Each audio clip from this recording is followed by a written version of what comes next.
Na wala winai le a fia o Spain fa pe foi ma Portugal po protocol I polo inga o fa lave fa fo se I po state of emergencies ina watula I mai le fa le tonu e mai se e tupu I le po. Lo ngā rue le whai ngā ruenga le fo I o le fa fi tauli a lo sai dia foi po le atonu le mafuanga o nei fo linga fa to atupu le o se tūlanga fa pea. Pa le au ngai na uma le tele o whainga malanga, I le ngata I lele fa pe fo I trains, ma isi au au nanga tau whila ua inga.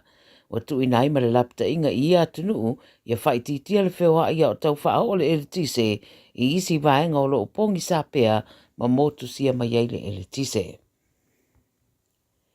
I Lucia, ua fola le taitai o le atunu o Vladimir Putin, le whai au ni aso se tolu le a tau fiai whitawinga po vesinga Ukraine, e amata le masina fōwo me, pe tai o lo masalosalo i eisu o le malo Ukraine, ma ua fina wai e te tau na umi atu se taimi e tau fiai vevesi, ma e te tau na tadia le fuafuanga e peo na whaatatiane e Amerika.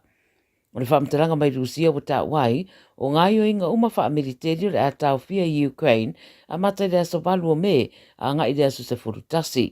O whailoa le CNN, o le awhetau I eiloa ma le whaamana tuina I Rusia, o le tawalo na rua o le rarangi, ma le balu se furutau sanga o le whaato I la loina, o le vai ngā au o le Nazi sa siamani.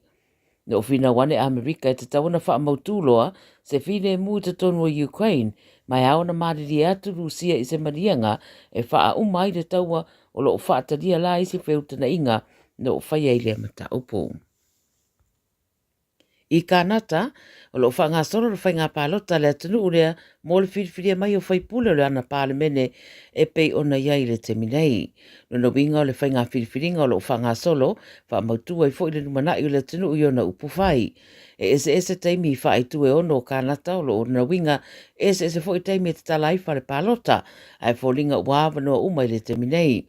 E wha ngā solonga o pālota le atunu, e whai tau lava le au whai o pālota le au whai pālota a o mōli mawina e tangata, ma e whiriwhiri ane fo I e vaenga wha o whai o lātou sui e avea ma mōli mau. E re wha o ngā ina masini e whai tau wai pālota, mai a mata whai taunga pēa o ina tāpunia, le teimi e wha tangai o na pālota e pēo na masani ai. O le iunga o le a wha ilua I le poa nā nei, ma wha maonia I le anga I atu le rumanai, ma wha mawina I fo I lunga o pengata wha ilangi po le online. O nisi o vanga wha o whai te tele le atunu e au whaila Liberals, Conservatives, and the New Democratic Party, Bloc Québécois, ma le Green Party. O I lātou e mawhai o na pālota o Citizeni o Kanata, te tau na se pulu walu tau sanga masiri atu le matua, ma ia iei wha maoninga o ia tūlanga ma le tuatusi e au mawai. I le Pasifika I New Zealand, wha mtu watu le Air Force New Zealand se tasi o na waalele e mata I tū sā po o sanctions a malo au whaatasi mua whaia whaasanga I a Korea I mātū. O se autu whaatasi o waalele ma waa o lato mata I tū le tūlanga mai se no whanga o le Naval Base a Iapani talu mai lava le lua fe se furuwalu. Nino winga la le au waa le waalele lea le a wha o ngale masina ato e waa iai mo ni wha maoninga o ni fesota inga ko rei mātū ma le wha o ngaina o ana mea tau niukilia. O whaeroa le Radio New Zealand, o le ai fo I manisi tau mwhainga wha o popo e whaia e fesoson iei le porkalamere nei I se teimi o iluma. E iwa piriona na fola le malo New Zealand mo le vaenga o le puipuinga le atunuu mo le isi whātou sanga. Talamulimuli mai le atu Solomona, wa ripotia le iei o se lafo le whātua tuaina, wa whaia whaasanga I le pāremia o le atunuu o Jeremiah Manele, ma wa whauluina lea lafo anga I le whongwhitalai o le pāremene a le atunuu. O le lafo wa whaatuina atu le whaipule mai honiara, Gordon Darcy Lilo, ma wa yeili pote whaapea yei minista o le kāpeneta, wa anga I ese mai ma le pāremia ma wa whaia talanoanga ma le tuangai. O le lava o le au whai o sui au wai o le pārlemene po le quorum, e te tau wai o na whaatau nuu le whonotanga, na mawhai o na tōtolo po le whono I le so, ai whai lua ai fo I ma le wha mawaenga a le sui pārlemia o le atunu o Bradley Tovosia. O whai lua le vas fo I le solua te tau wai o na tango fia le mta upulea, i le palemene a ua whaelo fo i le leiteo whaasaralaua New Zealand o le masina o te se ma le tausanga taluai na whaatua i le whaipule lava leo lilo se isi fo i lafo le whaatutua ina e whaasanga lava i le palemia pe ita i le i lava se au lango ia matoe avea i tua le lafo ia o lea lai fōringa mai o le a whaao o lava o na tala noaina i le palemene i le vai so fou. Tala nā le Radio Samoa mo le nei fo i asalua manuia ngā ruenga o whenga ia. Radio Samoa Tasili mai batolu Amo Radio Samoa Tasili mai batolu Amo. Hey whanau, I just got back from the islands. Such a seki trip. It's never long enough, eh? The warm Pacific welcome, the people, the food. I'm already thinking about the next trip. Plan, save and keep well. COVID is still in our community and getting my vaccine is the best way to protect myself from getting very sick. The COVID jab is free and can be given 6 months after receiving your last COVID vaccine or testing positive. To find out more, visit bookmyvaccine.nz. O mana umie oe po se siolo a inga se fisoso ani tau fe malanga inga mo New Zealand. I mata au po pe o le vaita mai no whanau po ngā luenga. A whai o lau tali o le ioe, wala au loa Ken Ferniho o le Fern Immigration Services e iailana lai sene. Ma ua silia ma le se fulu 5 tau sanga o lana tau tua. E toa tele tangata o fisoso ani iai Ken, I mata au po tau fe malanga inga. E au fia ai mata au puna o atu le tribunal. Ma apili le minister. Tanga iane i le mato Facebook, ma le upenga te whailangi I moli mau. Mo nisi whamtalanga, wala au mai le Fern Immigration Services, ma tala noa ia Luisa, I le oiva, lua ono lua, tolu lua lima tolu, lua ono lua, tolu lua lima tolu, po le o lua tasi, tasi lima tasi, o lima. Wai nei le la lao le Bluebird Lumber and Hardware I Mangile, a wa whātau molo a inga I Samoa. E mawhai ona whai umai oka o loa whauwhale, pusa aisa o ngā umu TV moenga, se tino forma le telo o loa ese. O whātau umai mawhai ona te tongi le tātou ofisa I Mangile, ai piki I whale o loa o le Bluebird I a pia vai tele po sa le longa. Walau loa le o lua tasi 5 tolu whawha, o lua tasi 5 tolu whawha, pe I meli le info@tlmarketing.co.nz Moni si whamtalanga. Radio Samoa. Taslima ivatolu. Amo.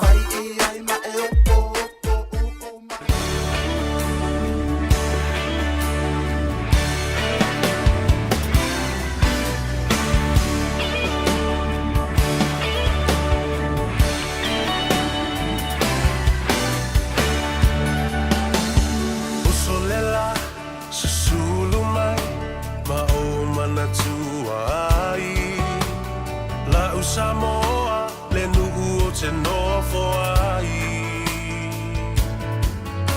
Pe wha pe whea, na ngalo atu oi lewa ai.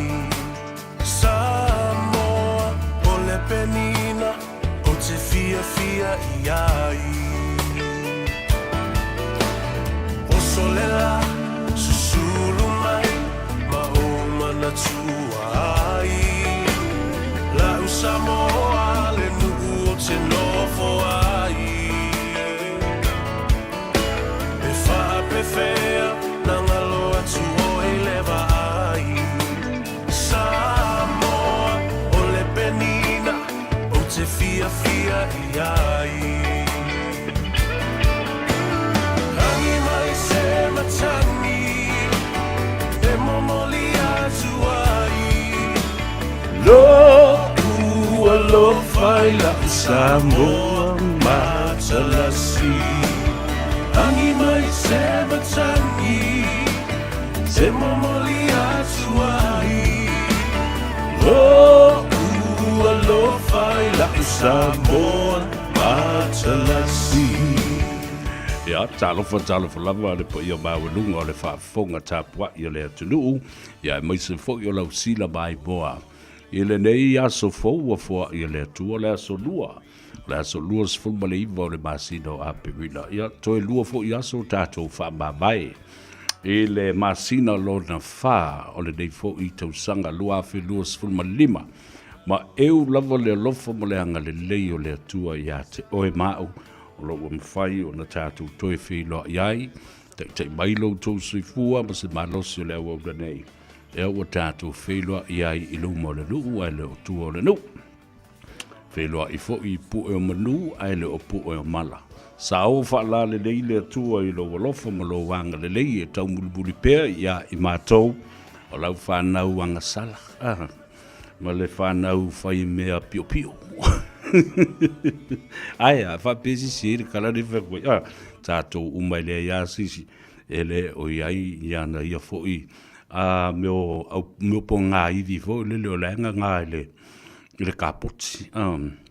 Everybody makes mistakes and we are only human beings. It is the nature of humankind to make silly mistakes or even stupid ones too. Tawalunga tuai batatu tala I vai whanua. Ia matala mai le Pasifika, ia whapena foi I isi atunu o le rangi ia ma Australia ma New Zealand nei.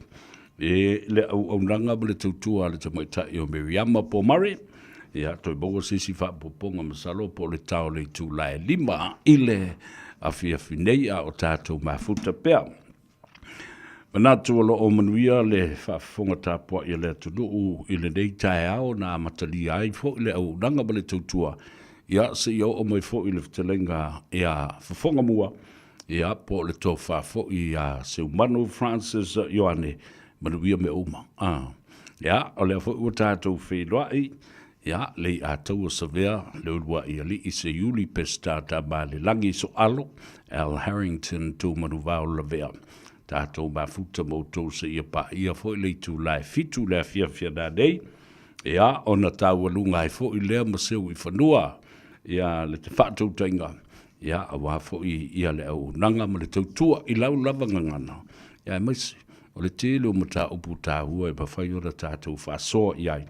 Ia malongo pui ali ia I pēr le atunu, ina ia mau le toa vai. Tele mea o lo tutupu le nei vai tau o whasoa ina ma le mautonu ai le mawhau. Ia ai o le tāhua, o le longo pēr ia te oe malapatai oe.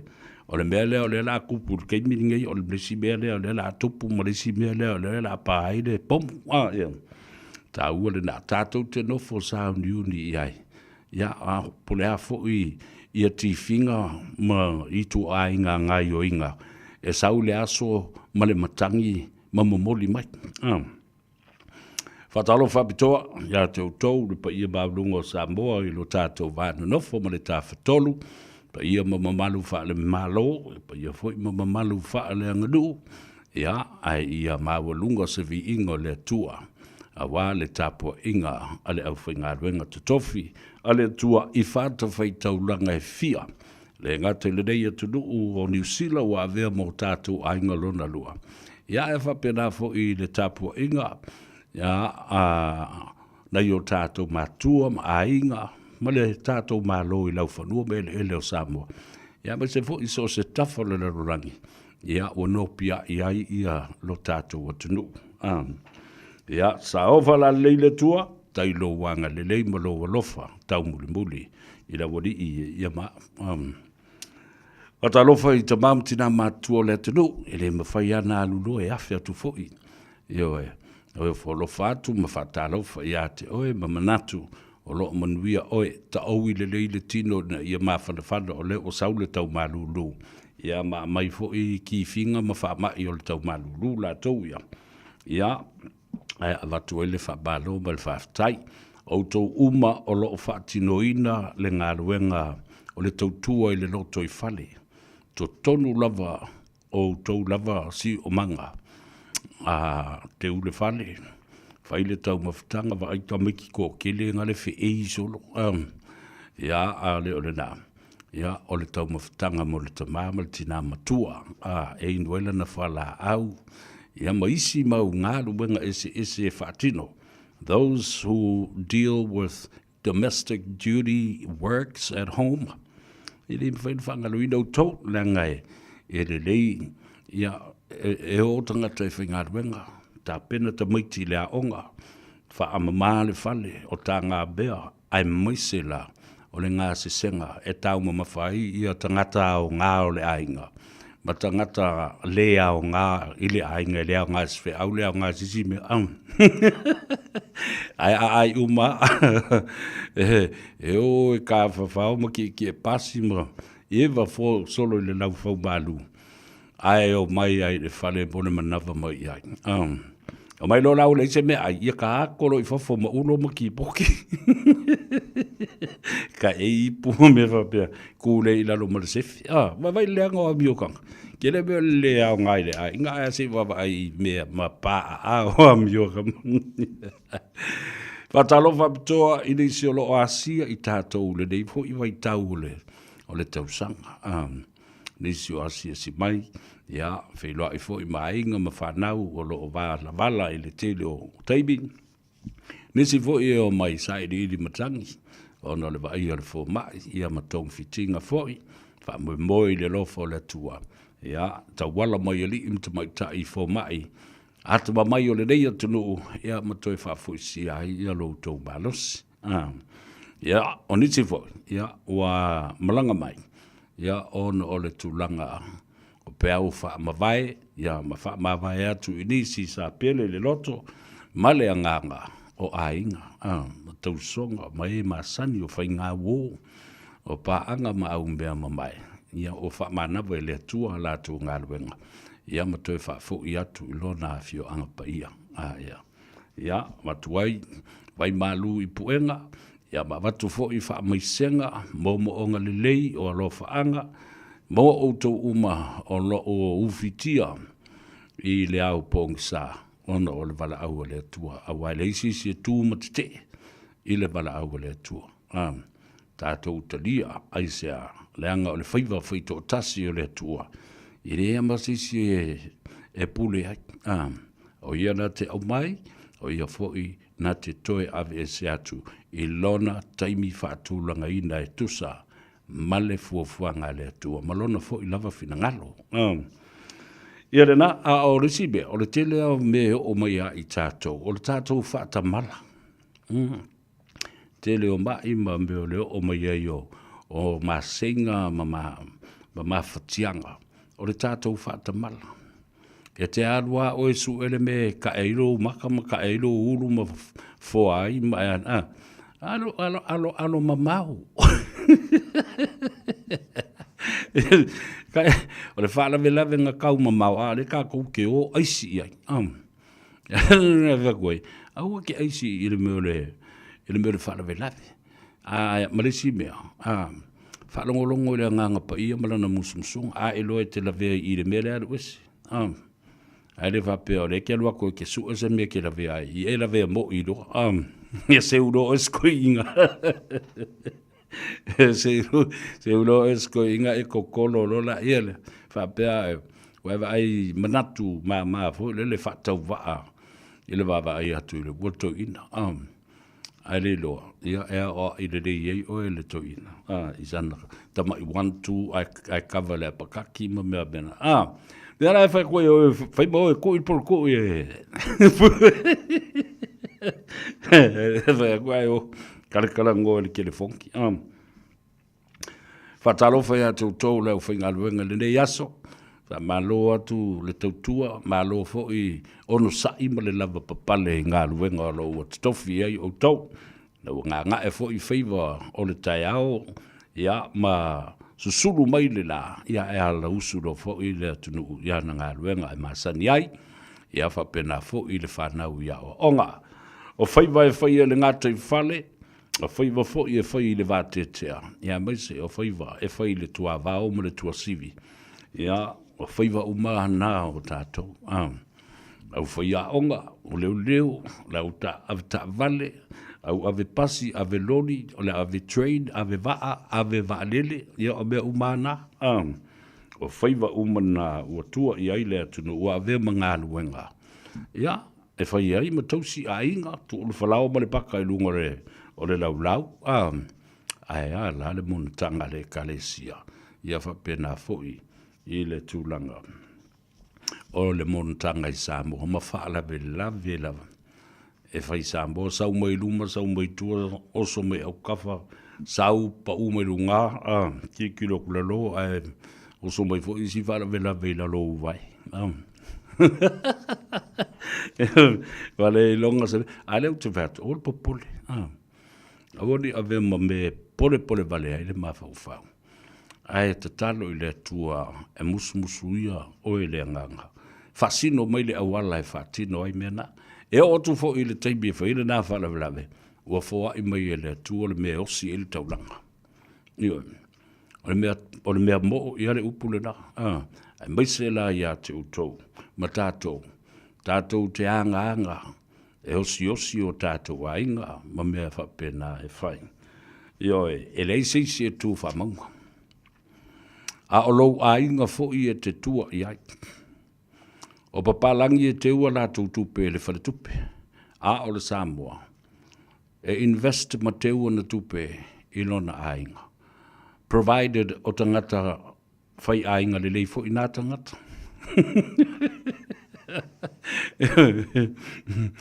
O kei mi o le whare ula. Ia wa saulea ma le mea, saule silea ma le vaenga. E tongi uma le maa, pulu lima, velo le aso. E to umai le tau au o le tangata alofa. Ia ole na, o whaamrianga nā le atua. Pā whai tātou te osi i o tātou ainga. Ma whaali le alofa i so steimi. Po whea tātou te mātitiva e ie māsani e le upo le atunu. Tātou te mātitiva whaafasenga. Tātou te mātitiva whaafasanga. E ai vai a koe le si o so le sa whai me i la amole mga vanga whapere. O la whaamole mga vanga koe whai mo oi. Ku oi lunga ki alu sue. Me se me whangari kamare. Asu me se ipu vai alia. Ko ingara ko ia. Mai isanga whasi areko. Ia le nā, la tātou goe tāle pese le whatalo whai i ate. Oe, ia, tātou o maisa ili se awanoa. Ia, whaia ia tātou whatalo noanga fo i whapisinisi. Ia, meise fo i o nisi o tātou whasilsilanga e te tau mono mea martu i nātu. Awa fo i o leo whaamalu mai ia ra. Le aso fia o tinamata mai tai o le atunu umale lalo langi atoa. Mother's Day is just a little while away, or it's just around the corner. E le wharinga tā ua le nā mo o tau tamaiti. Whatu o isau pese pu e masau video alai o ke rokinga. Lai saksa ke alo makua po le ale mea lai pisai. Ka ngoe pu e whale le video. Ma pu e manga upu mang kala lai whai. Ia, nga mai rola e lunga kako liki o e whai e kako whiriwhiringa ia mana tātou tau wanga. Ia. Ia, la.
fau fau mai le uma ta la la la ta la la la la la la ta la la la la la la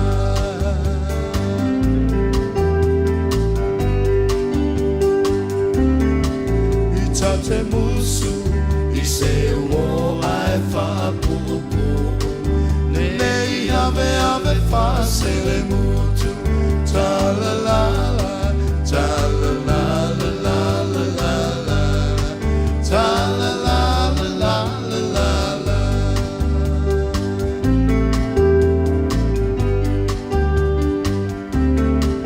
e oli oli I se uo ai fa amori moi e nei ave ave tau I le oti ta la la la ta la la la la la la la ta la la la la la la la ta penina ole aurole la ta pululi pano e pofe o o e la umana mea e le fama no ia so faipe no via via e ua lenga ta mai lea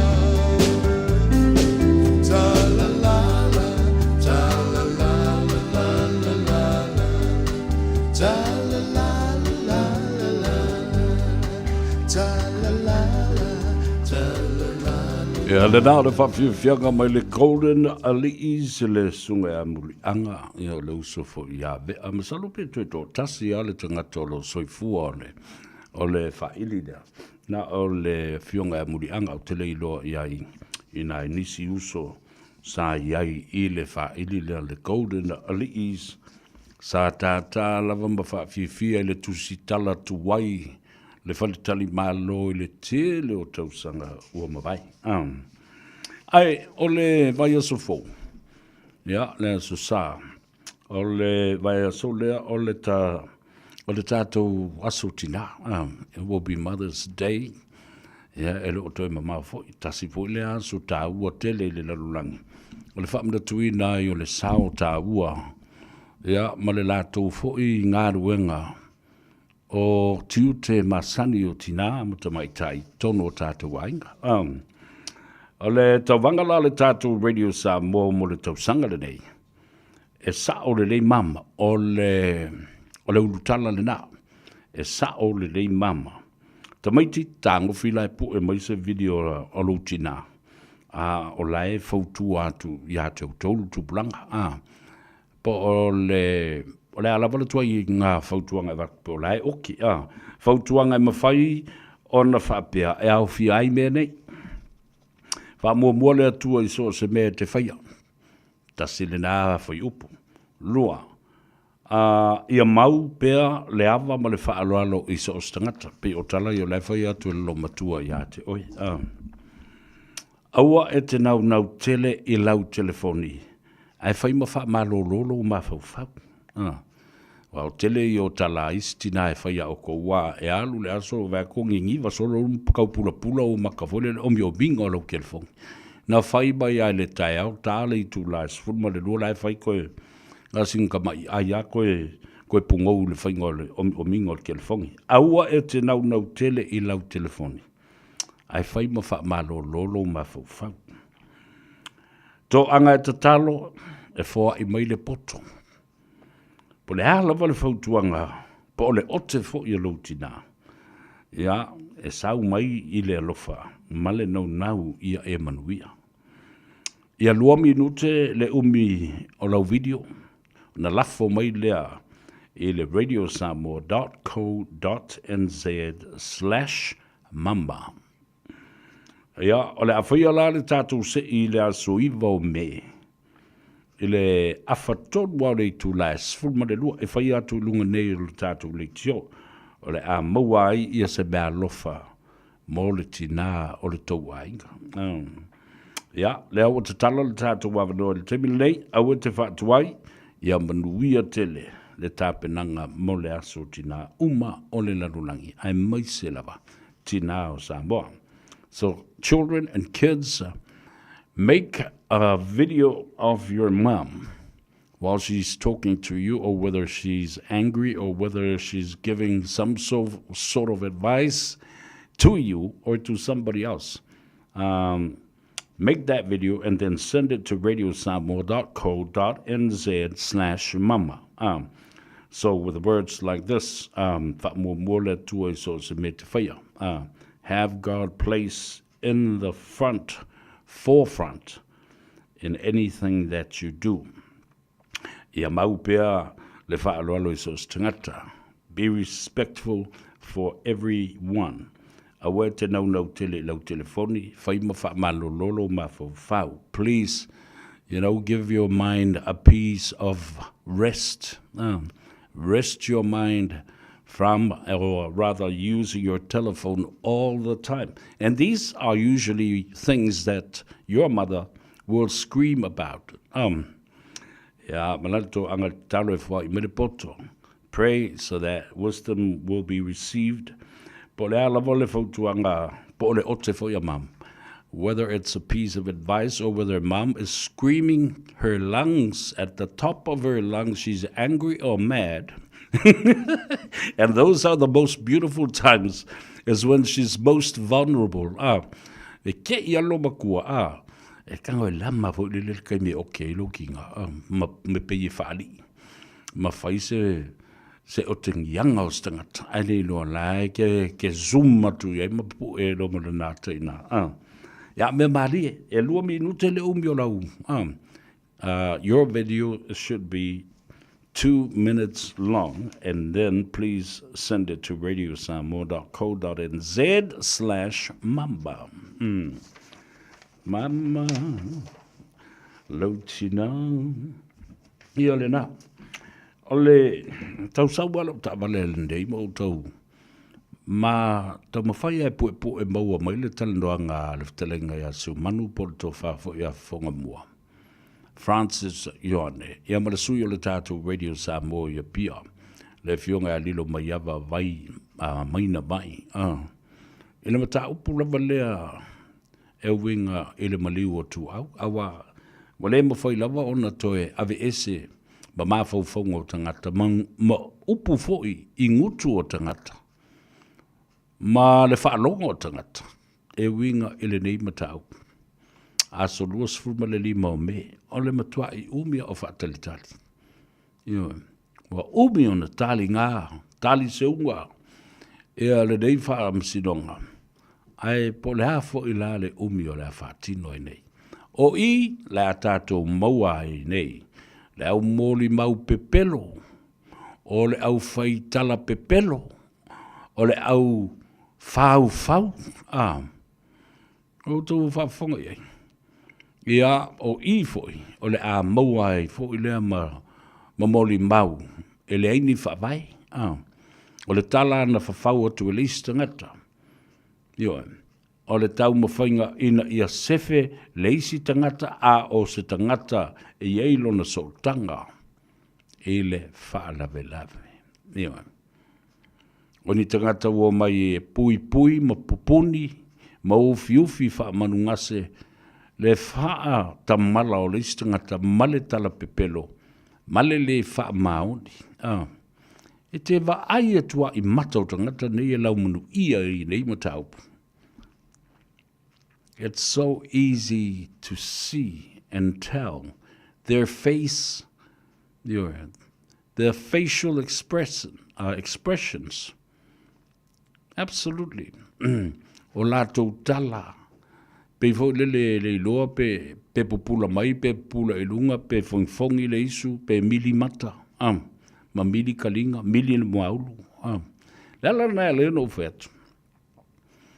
Body gestures o tangata umanei, ala tala, whaingo fie io na pu e leo, pe ana wha pe ala. Wa maali li I ia tātou leo, Lato te whao ngā ina polygraphs and lie detector tests, equipments and tools. A wafo I nā I loa le ai. o le graph e osi. E mafua mai veins and nerves and body reactions o le tanga le tino e fai i le fesili o fesili ngi ai. Ioi. E react i ai le tino pe o le winga e tali i ai le tino. E tawala tu le mafau sau o fa leo atu le ngutu. Tasi ale i loa le masini. O i loa le tata vale o lo fatu. Mo tata ese lo fatu. Ona ua ese lau tala pe pelo le fai i de mele.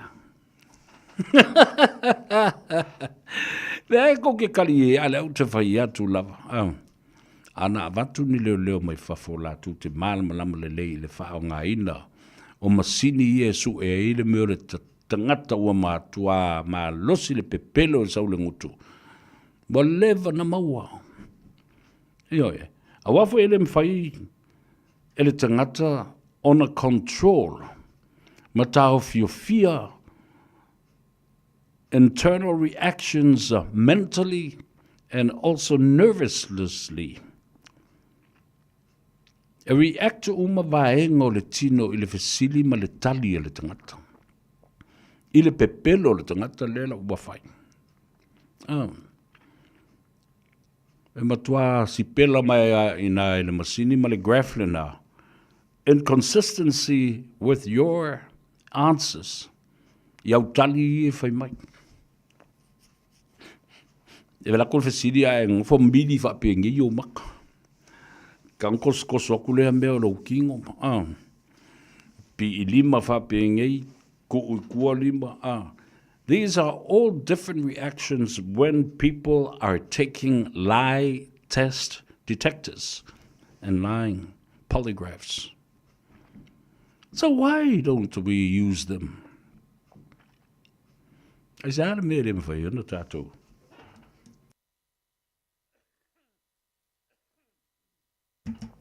E lem whai on tātou whaangaina. Awa o masini fwoi nei. E tau mai fwoi le masini. Le wha maoni ma le tautara sao le tangata. Ia. O atu sisila ne iai. Pe o le leina fwoi le wha pe a. E sao ale leina la tau ia le fasili. A fasili o lunga le screen e sao le leia le leina. Ai e lo le leia le masini o la e pepelo alu fa penga i lunga le iane. Ele osi ale afo ale nila o le masini. Na lo la ile. A fa pe o la sa o la utali. O la sa o le leina e alfa pe. E to fasili to lo la ile le leo e pelo. O solo i lunga le ia tu lo mal fe e o le mawa lunga le ngila o so lunga fa pene a se sa la ko le waku lunga. Ai nai mo wal pelo. Ala to tilo tangata i o mai lunga matala ndoa mai le mata upula. Mai ma ue pe ana fa pea e fa tanga. Ma fa o ngā e leo le mata upula na. Tapo e ai tangata pe pelo i e atu ma fai lea fa mtalanga. Fai lea fa mtalanga.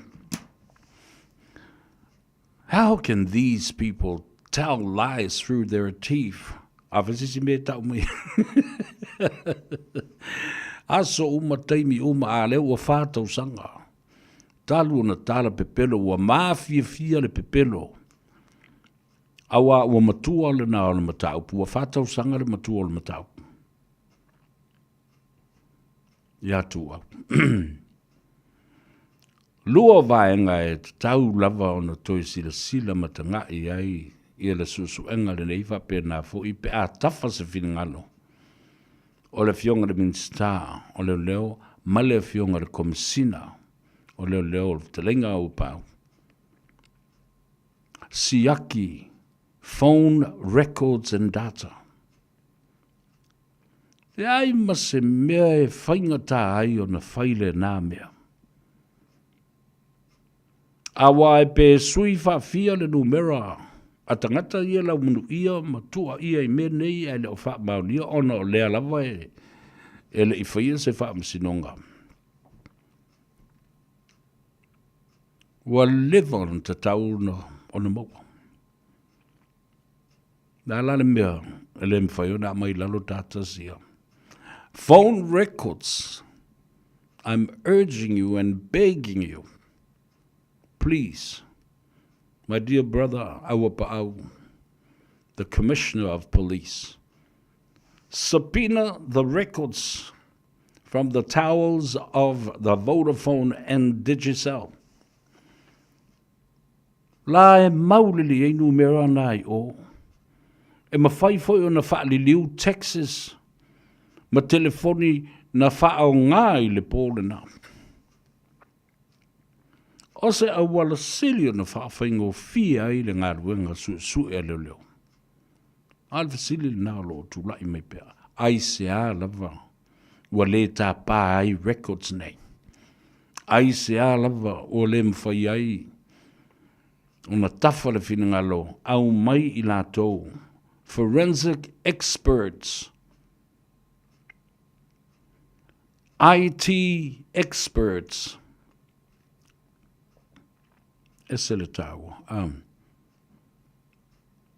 Intelligence, technology is what we need. Le mea le nā. Awa pe sui whawhia le numero le tangata lea, e moa mea records loa o le a le telefoni le tangata lea. O ai le ingoa e lai attach ma pipi i ai sa ona ia le telefoni lea. Le a le taimi na whao ngā ia le tangata lea le telefoni. A o ai fo le telefoni na vili i ai pe texi ai. E si pela o mamai lava e lunga le data, even the text messages and the person o lea na whaia i ai le communication. Se o tō si sila lai, te le i o leo ngā o lau tu stala ma lau whaasa le lau. E mwhai ona visosa ni atu, e amatu lea lead. A watu lea te iala, e visosa ni ai, e a ngai ai i le suesu enga a leo leo. The timeline. Nā le teimi lea na tupu ai le whalabrawe. Wā le dasi nā meo le. Le se tai e nei. Wha mai nisi o le afi. O le whatoa whiwhai ngā notu. Ai wha mai isi. O le tū nevo le levo le pō. Pō o te alai titi, pō le tau le lua, pō le tonu. Awa mea ngika ngaka o lo whai. Ma wheo a i ma ke volo ma meo ke mongi le levo le pō. Awa iei mea na tutupu. E iai mafua anga nā lai na wheo a i tangata i e le pō. Time frame. Au mairi i a mori mau. Poni alibis. E wha mau ni ai o e sa e iai i le taimi na tupu. E le wha lawe e tele i ai o. A le wha lawe lawe. E au mai lo telefoni na. E matua le ma whai ona toi pepelo sesi. Awa o le no fuanga na tupu e le wha lawe. Lea tūtū ai mara tangata po o tā vale po o whafo le tā vale mara telefoni lea. O lea u koneti sa oa i lunga le pou lea. Ma wha matala atu ai i le data lea. Le no whanga tōn wā le tūtū o le tangata lea i le teimi na tupu o le wha lawe. So that phone data and phone records places you at the location where the accident happened. So you see, nobody lies. Nobody can lie again about your alibi or where were you at the time. I tango fu e whaangālau telefoni because I'm sure you will call somebody.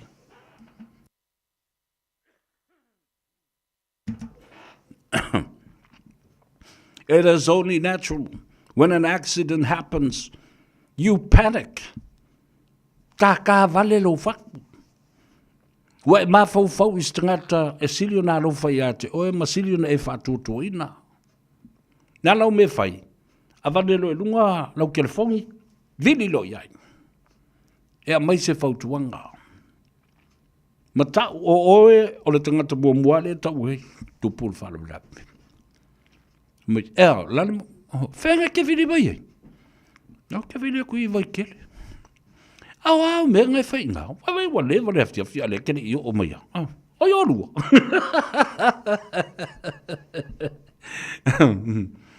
O roi ngā mas kamaro, po roi ngā mas e whonga umi.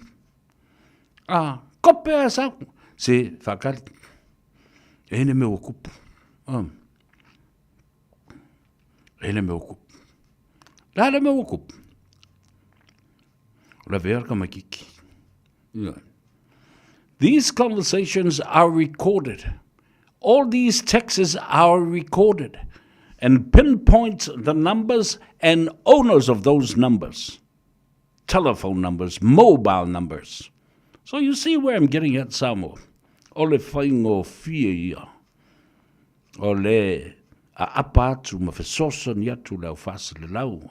Ai maise, lau nei tangata. I au wala i e mawhai ai. Ona matuali liu atoa. Le su enga e o e whaide mea lea.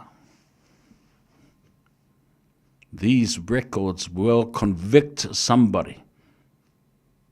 Yes, of course.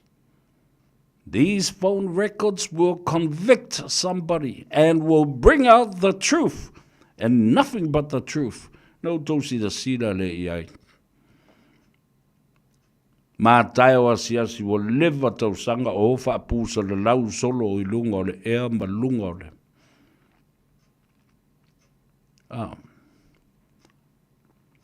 A lea la ua maua tonu ai I tangata ia. Langa o le tātou tiu te lea. O le tātou tiu te whai tō tele. This is our collective consensus in terms of our duty, is to find somebody. And these are the leads for the police to pick up on these leads and go ahead and do their investigation. E ai sesi o tua ia mawhaaleanga le ofisa leo langa o le uso le atau sa vea au pa au le nale e tu I tangi olo. Ai na o le fautuanga ma le tu o lalo. Pe a whaida ma. E mana na o e su e le ami o tonu. Ma ta ngata o le itu o menei.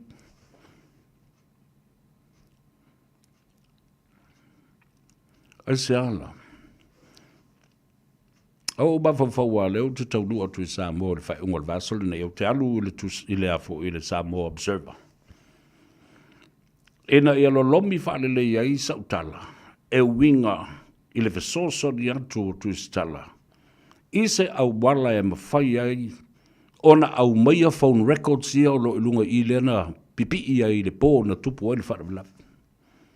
And find out whose numbers are these.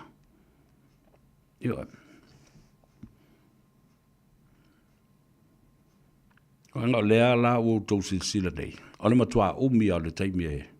O le aso lua sifurma le lima o me. O ko le si tonu vai aso le nofo. Ima whaatalitali ma tiltilo I nei mea. A le si vai ngai siri o na tāua. Ua mai o na whaia le su enga. A le fionga ia inspector. Former inspector of police. Li o la vea whaatau malama au awa. And that report is still there. There are recommendations in that report. Whose names are in those reports? Ai morimau. Awhea iai written statements. Morimau sa tustusia. Affidavits. Morimau wa umona whaatau tōina. Matustusia. Time frame, reconstruction of the event, of the accident. A wale telo, o me whai leo I nei. E fi toi tonu mo meo whaalawe lawe tauta vale e mai mawai malawe aeri se tangata mamaliwai. Pe manu a foi. E to e whai a toa lava. Le whaatino ina o le sau o le ta vale. A wale la a whaonga se ta vale. O le ata le na umai le meo le van fo le na mai le amatanga. I le ata le mea le na ia o wana o se ata. Ioe, e au mai ai ia le story. Ai le o le ta'avale le nana tupu le whalalawe. Ala e loa Samuel o le ta'avale na tupu le whalalawe. Nena whai mai na watu le whale, toi wa aia i le ta'avale le nana. Ia. Tā ui o le nā mea mau toi wha manatu pe ala. I le whaatala noanga o le sunga ia limongi mai o i Petesa. Na ia tā ua i nā te matua le loa. E le i whelua i fo i le tangata i no ia Samuel. Listen carefully to those words and those statements.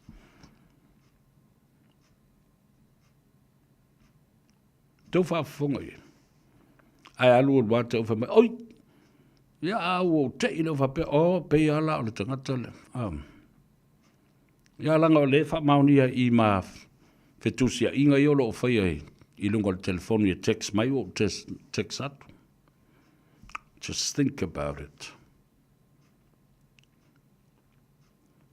E atangia ma wavala mai i nā ieile mea moni ma le mea tā ua.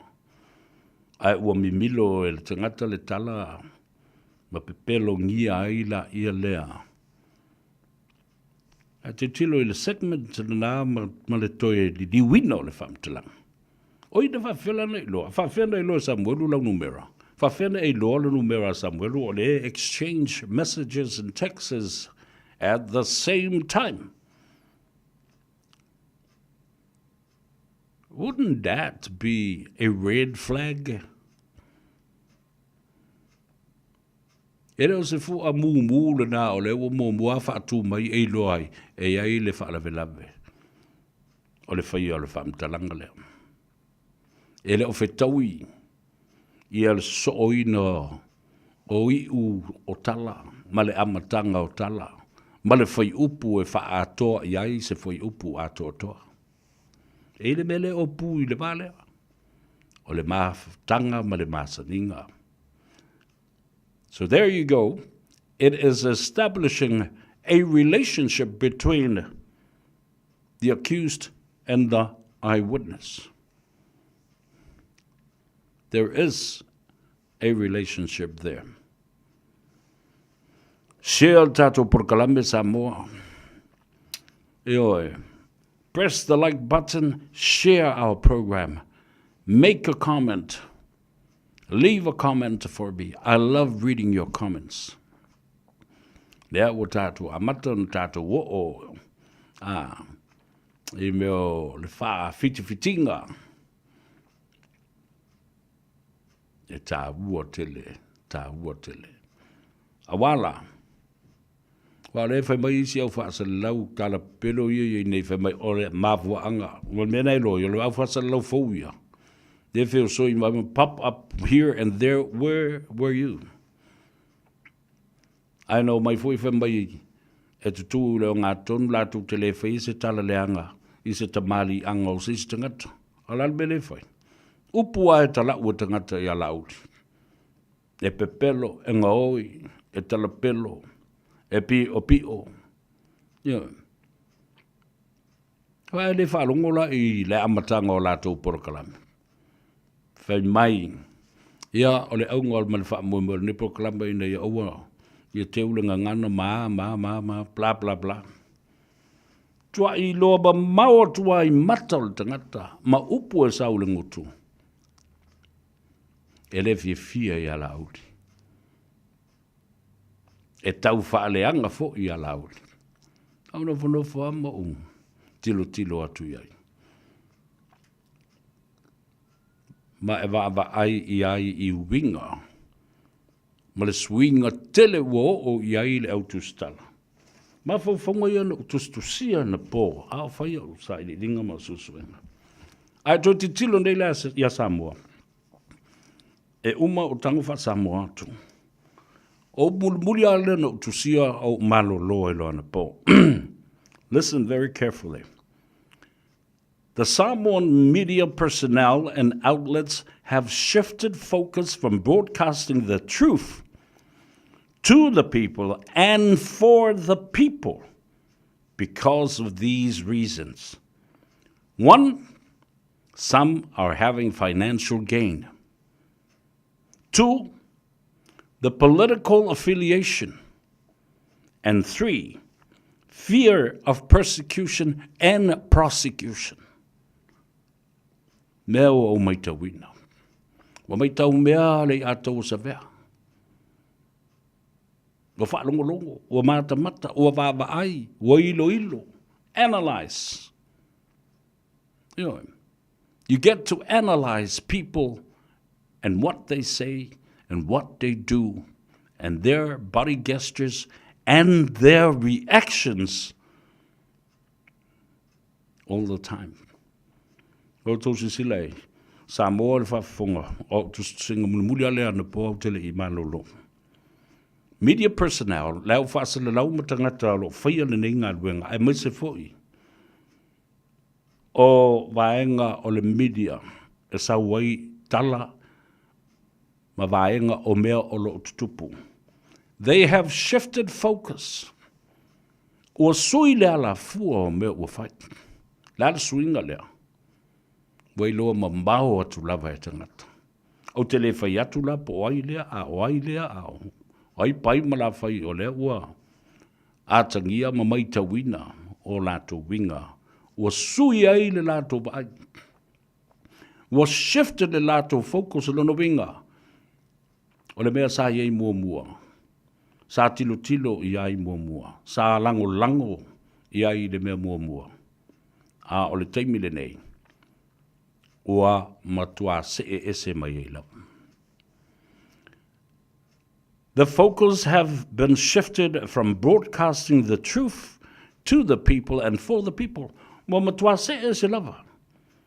Ina ua le toe whaamatalaina mea moni ma mea whaavai. Ma upu sa sao I tangata ina ia malama tangata. Ai iei mafua anga wa lai ona lato whaia mea ia. Mua, financial gain. A ua mawai sau tupe.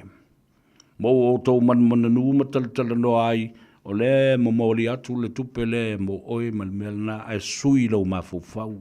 Minoi ese mai le mata upu lea. O te toe tua ina. Lona lua, political affiliation. O lo wa fianga lea. I se vaenga whaapolokiki. Ma upu whain. Ele ai se a fianga. Ele ai se mele ngai. O le sao le tonga le nao le tangata tu stala. Malana filifilinga malana ia te tau. Po ai le vaenga e te lango iai. Ai te amoia fo ini tala le lei I le isi tu. O mea le leia o, malatou mea leanga, o mea le leia o, malatou mea leanga. Whaafia no tau whaafonga le upuna talala I le atau sa vea. I le tele mai le whaamsino ina o ngā ruenga le leina whaia le chapipi. Male to ina o tu le epa. I lo latou vai tau. But their focus was shifted too. Nā ngā I ese loa mai le whaavae o mea le leisa latou whaatuina. I le whaase furu tau sanga o tuanai. Ona o le umitele na iai. Nā lai loa ona mai tau mea tangata. Ua iai le matenga le whale. Ua masalu tangata. O ai e si ia o ai e whaasawari. O le a milionea ai ma maua awa noa te tele mo isi tangata ai whape I le lau tele o lea tunu. Ma tangata e le tau aloa.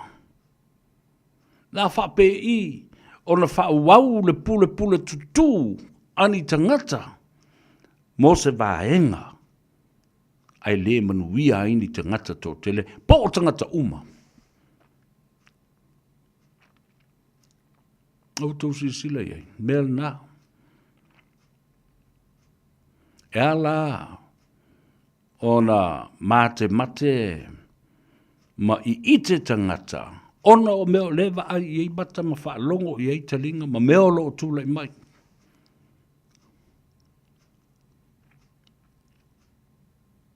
Iana, nā le tūlai mai o le whātūtua le tū Samoa o tas. Na le lei fo i le amatanga. Na le lei fo i le amatanga.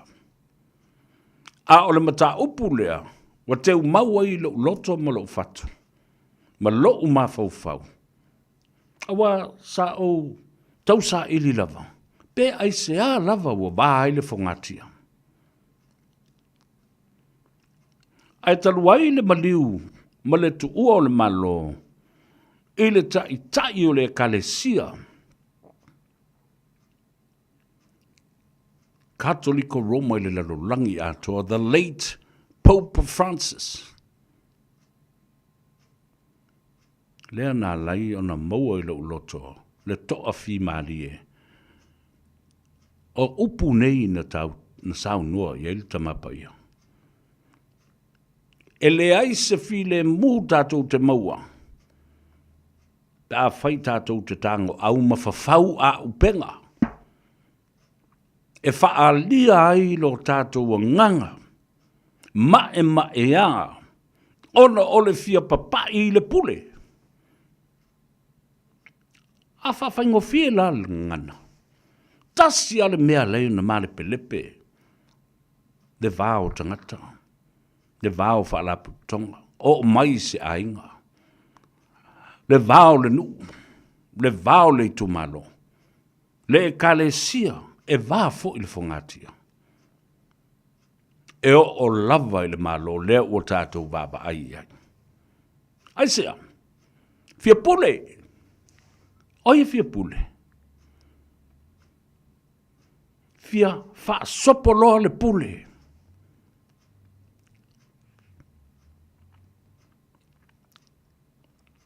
And that is the simplest way to put it. Why do organizations explode and break up? Why are organizations and families and groups, even political parties, even governments, the church, why are they dismantled and broken into pieces? It's because people want to wield their power over others. Fia uu le malusi anga o le power. Ma mi milo mai ai ua o tangata. Ale mawhai yona mi milo mai ua o tangata. Wa ma lepe ato le mea. Wa whaatu yese. Mana tuala. E iai tangata ia feto ai le pule. Ma le power ma le malusi anga. Ai isi tangata i lalo ane. O tangata moni ane ia ona ia le pule. Na lātou filifili ai tangata ia. Wa na o se toa i titi e o ilunga e soa ai le pule. Ia na wakulore feko ai i ilunga i le melea. Ai whaalongo longo tangata moni lava. These are the real owners of the power. Tangata ia e nofo mfatalitali ma tilo ma mata atu. Ale o tō pisa nei, i le pule a tangata ia i lalo le whawai. E se le matautia, o le tu ua o le malo, le nei te tai, o le kalesia ma le te tai o le atunu. Le lalo langi atoa. There's only one reason why people fight. People kill each other. People hurt other people without consideration of what is in your hand. What is in your hand? It's the power and the strength, the consensus that was from these people on the ground, on the foundation. Tangata ia i le whawai. Na tui nātu le pule lea ia te utou. Al mera wo fai. Fita wa yala yele le pule lunga yo. Without any kind consideration of these people that actually are the real owners of the power and strength given to you. Tātou ua tāle peselea, whātalo whātuai I le mānawa o ngā ruenga. Maleanga I atu I tāwale, ia whapena fōi ona ngā I atu I lungo le ala tele. Fou atu, ia mo ainga I maota malawa, ia anga le leile atua. Ma ia whaalao lungo le ala. Ma ia e saunga le mū, o le ata oe mo mori oe le tōwhale. Lo nu ue Samoa e wai la le le vasa. La le oe inu o le vasa.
Samoa ya mala maleta ina le sua le palua va male sulle tonga ya manatua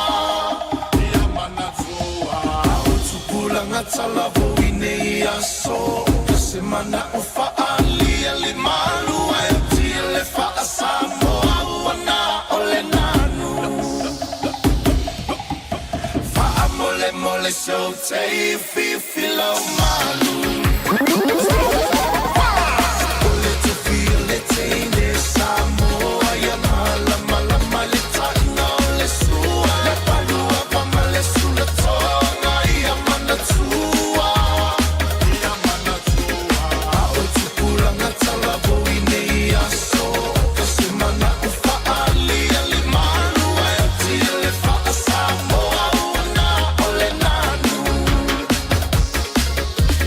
Fa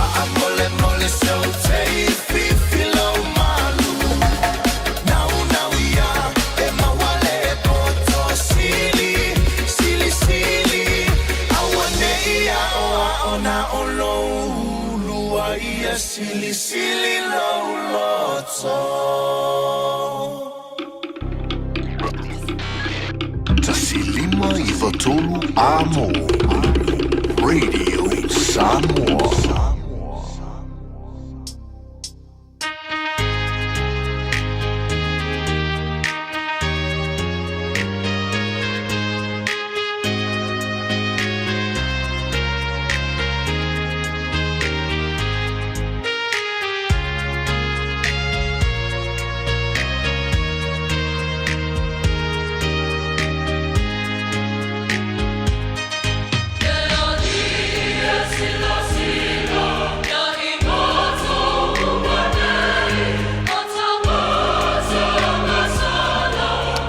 Ia, whamalulu atu le tātou au whaipese le metutisi mai pāpaloa i Sinamonga. Se i mato e tāre le o te whiwhia le pese le alanga o leo. E le tātou whātalanoanga tā ua fo i ma le tātou mālolo te mai tai o ati. Ia, e mai se fo i o le whonga tau momori lea.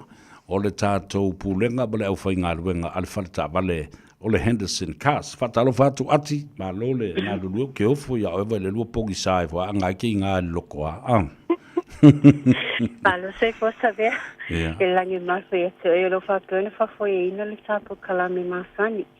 Ia mā lo lava le ngā lulu e ia le fōua lama whai ule nei aso ia lo tū mau pele lo whole tua. Ia masalo lo manuia nai tua sa so ofisa.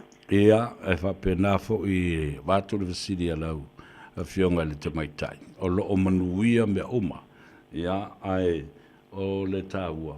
O le ua tau tāu fi mai, ia ma tau whiololo mai, ia le timunga, le na tau oso mai nei le fiafi. Ia, ea mai ia le nei aso ma. Ngā ruenga fo i manisi sa auto mafuta ma, tala noa ma whaasoa ma whai ia applications. Ia whasai lava ma tafsiri, ia o le nei aso, ia o lewa ai asu le pe le sauleanga ma le tau ai pe o le fōlinga ele o ele o nofo ele malo le sunu o le whunga na o mainiso le tato a inga nei lunga nei Autilani ia e whaiala so apalai an nei le o uli ia o mana nei la fiafi ia o le olo ia tato a inga e seminei Yo le fata tali te me e whaiala so sign up. Yo ona sapuni lole sa so ofisa. E so alua sa so a inga le I le whaatali ia le te me taunu o mai ia la so paperwork for ia mai o le finance. Ia ona whaatina lole o la so sign up. Ia ona sapuni lole sa so ofisa. Ia niso le o le awhenga venga. O lo whapeona ngā lulua te minei e wha uma o na lachi ia application for le marula sinu. Sa tu ina mai le aso ana le la tai au. Ia pe o le so tele lava ia o le apalai mai lunga online. E pe o le whaingo fie le apalai mai lunga online. Ia nei lo le o mai I le ofisa. Ia ma lesi mea ia e pe o le e tele na whainga ruenga. Ia ele o mao se taimi fo ele o mai I le ofisa me e whai ala so apalai. Ai o lo whaonga mai lava lungo le telefoni. I o le whaasino lava le apalai lungo telefoni. Ia ma lungo le o taso Facebook. Ia, mai lo. Tā botele le nā. O le whaonga longa tuwana tātala loa fo I le lava I aso e whai aso tōtele o nisi no mai Kalastete, Wellington, ma Palmerston North. Ia ma ave I le wha mua o nei ma maole me o mai ai. Ia e tā ua tele toi fo I ua maua le whaamrianga ia ma le loto fia ma le ngang whaaftai ua. O maua sta ava le fau. Le pola na nei e tā ua e le sfultasi o lo o iai pēr le tangata o lo whainga luenga ma la tu tala noa so tai ma tangata I e wala watu. Ia sa o le savea I o lo iai le tangata le whainga luenga na nei le pō. Ia o iele le e whaapeo nang awha male tali na fo I o le malo le sunu o lo whaapeo na apalai male taimi lea. Ia whato a malo lo lava ia le sura su tasi nā nei. Ia o le taimi a so ala o la le taimi te awa noai. Ia o nā nei le po. Ia o taimi lava nai mwhai o na ia apalai mai. Tā su tasi ia o na malo lo le sangasa le whainga ruenga. Ia a masa sua nei ia se I o nā nei le po. Ia o lo o te sala lava le taso emaili. ia po lunga fo i le taso Henderson Cars le Facebook, ia e mawhai lava ona e emaili mai lava pula lava semina ni le poe te avanoa i e mawhai lava ona whai me lau apalai. Malo, vaftak. Ia, toe whamanatu fo ila ia le tunu ia le mawhai o na fisosoani o le tangata o lai full time, i le tangata o maua le pensione ia po o le benefiti fo i e whamalosi ai lau application. Ia ai mawhai au na alu le ingo o le tangata i le tāwale le original applicant. Ia e tāua telele le tūlanga lewa e tāua asavea e pe ona o tāpo kalami ia so umalava le e tele na whaamanaso e le malu le tunu i tūlanga lea. Ia e mana o mia lava le tāsa full time, ia e tāua lava le ia o tāsa full time o tāsa e nai sawe e sa pōlau application ia po oe le tāsa le e te benefiti ia o le so tele lava o le o taso na yo taso a inga fo yo lo fa pe ona benefiti o lo o mafai ona benefiti po o tinama sama masua ie pensiona ie e mana o mia lava tangata full time me sa polo application ia o le tulanga o le repayments po le tangata fo ile tsongia ia ma le tangata e alu e savale ia e alu lava ia se oele te benefiti ia e pe yo e tāua lava le tangata le full time ia tangata na o se tangata fo ile sa we e back up pe sa we sa polo application ia a tulanga ma o le tāvale ma le peimeni ia e alu lava ia te oele te te talasanga tāvale. Ia, malo whaftai i le tā ripoti, ia ono le tā taimi, ia mana ia le mail tā telefoni, ma le tā tuatusi, o wau nā fo ia toi tala tātou tai au. Ia, o ai lava o lo whiamana o mia se fisoani, ia wala au mai au, o ati, le numera o vali se lau, fitisasasi. Ia po le emaili mai fo ilunga le maso Henderson Cars, le Facebook, ia nai alu le Henderson Cars, ia. E emaili mai e o details ma information for email na mia ia mo lau apalai ia po le wala au mai fo i ia te au nei i le numero na o maona whailo asu ia pete su sa au mai fo i le maso officer le sasiva wha Kevin Tish Drive i papatoetoi ia whasaila savea mo le wanoa ia whaftai fo mo le tā wheloa i fo i le aso tai au o lo fitele atu manuia le toe fo iatu i ainga ma saunga le mui lunga le ala ai whasoi fo ia mo le teminei. Ia whasoi fo savea mania la fiafi alo whasu. Ia whasoi fo ia. Ati mali tātou whaletawale le Henderson Cars e te maua i le tuatusi se lau wivas fulma le wha. Cavendish Drive i nai mangile. A le ai i papatoitoi manukau. A le o le na. Wala aulu telefoni e leise tongi o walu se lau. Fitu tasi. Talo fatu le telenge au le sa fatu awalau mai neima. Faso mai fo i lana tapo inga. Ya, maloli uso, faftai ngā ruenga le lei sa fatino le nei aso. Le ua ngā ngai fo i Faiva le atuno ua sauni si o le fale a sauni fo i mais. E anga i atu i le sifi po. Ya, whamduia le atua i ngā ruenga le a whea ngai mo utou. Ina ia malutia lo tau soifua usi tai e tō la fono.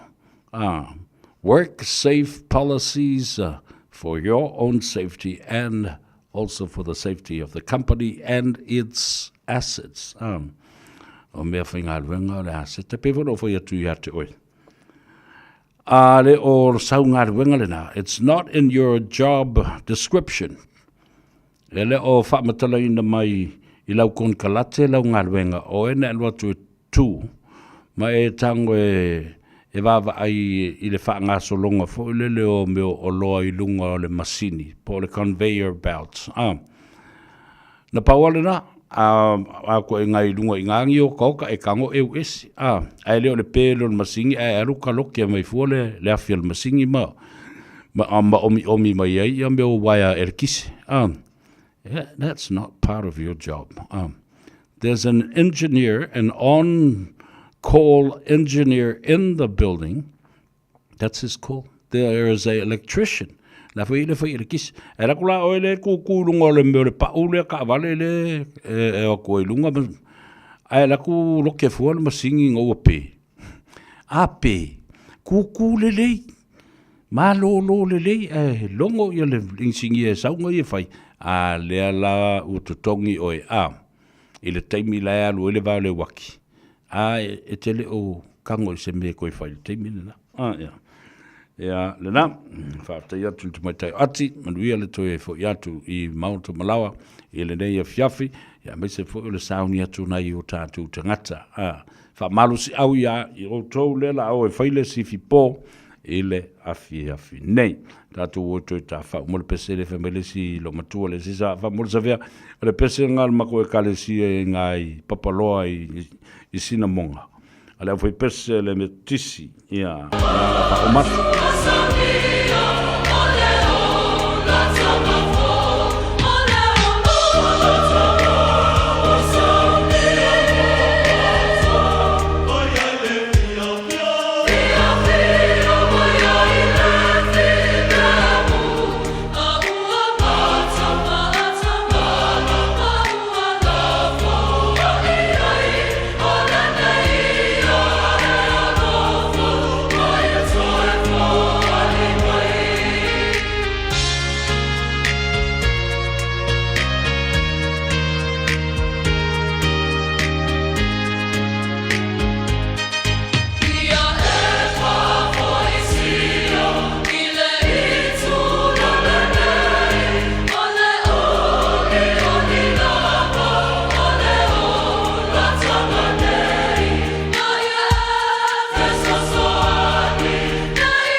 Fall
life in case I forget to celebrate this. Celebrate the impossible for making it possible. To celebrate this with you, I celebrate each day, Lord.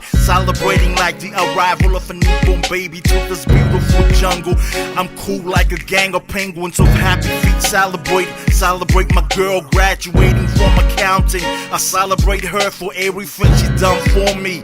I've lost counting. I celebrated beauty like I'm the luckiest. Even Lady Luck got nothing on her every action, honey. Tonight I celebrate my love for you in an island celebration of Thanksgiving. So thank you, honey. Love you, honey. Love you, honey. Love you, honey.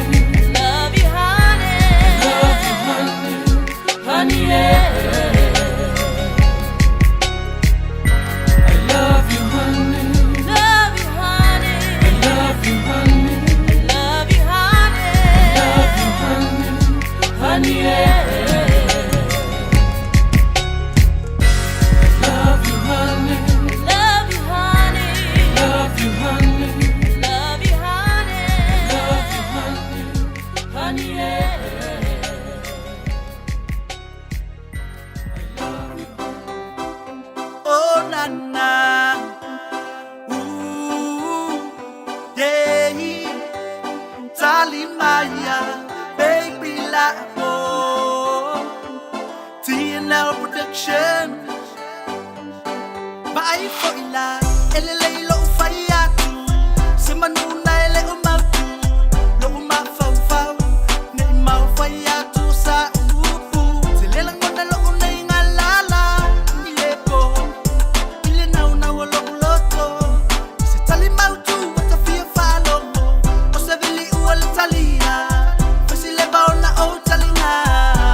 Yesu, ase a olenge, lewo ufakalia kumo oe, yo wafapena, onga ufakalia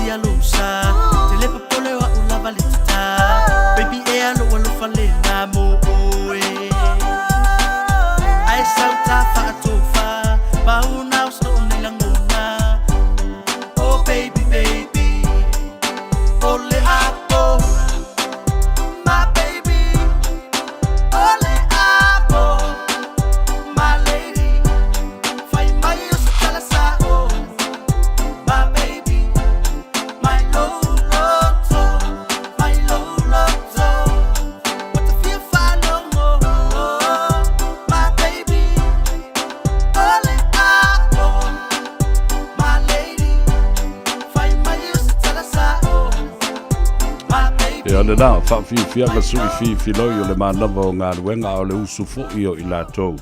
I le si whipō taimālia fui whantu pasami ia maletama o Kirisimasi. Ia, e mana e fwoi alue alu ulu o wike kaukuri moe lunga le awala. O le uwa mai atu o pa ufo i timunga. I le tala o le tau le reia fiafi e o lava i le asoa tai au. E whapena uinga o le tau o timu e to ulu vava solo.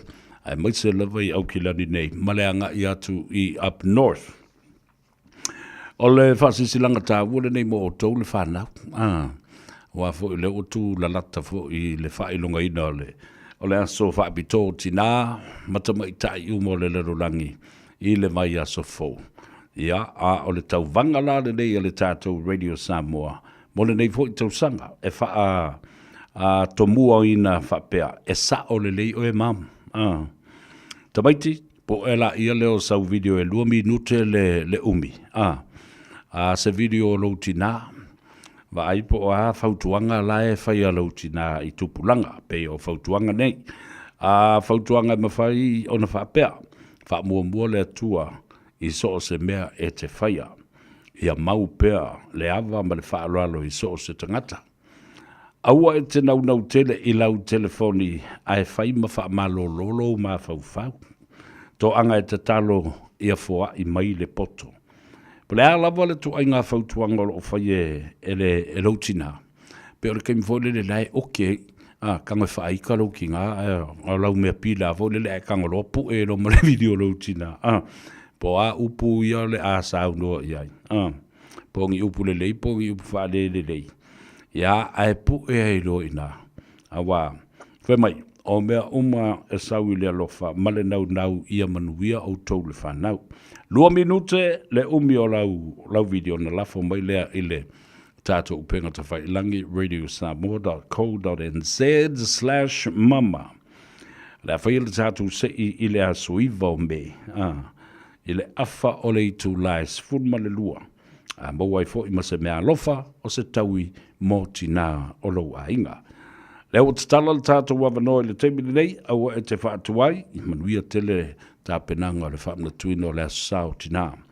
Mō tina uma o Samoa, male lalo langi a toa. Toi luas fulma ni minute o natale o le tu la e ono. Ai, whaamanatu i a te utou, ave ta wale i lunga le ala tele le teimini nei. Keep a following distance so that you'll be safe. Ma se lunga le ala tele, ia au fu i te tau tutu lava i le sao whaatulanga ina masani pe a le leile talo le tau ma langi le lei. I le se lau kilomita i le itu la. Wa i loa o leu ma se ma ta ulu ti munga, wa ai le leile va o lau ta vale malisi ta vale lai luma.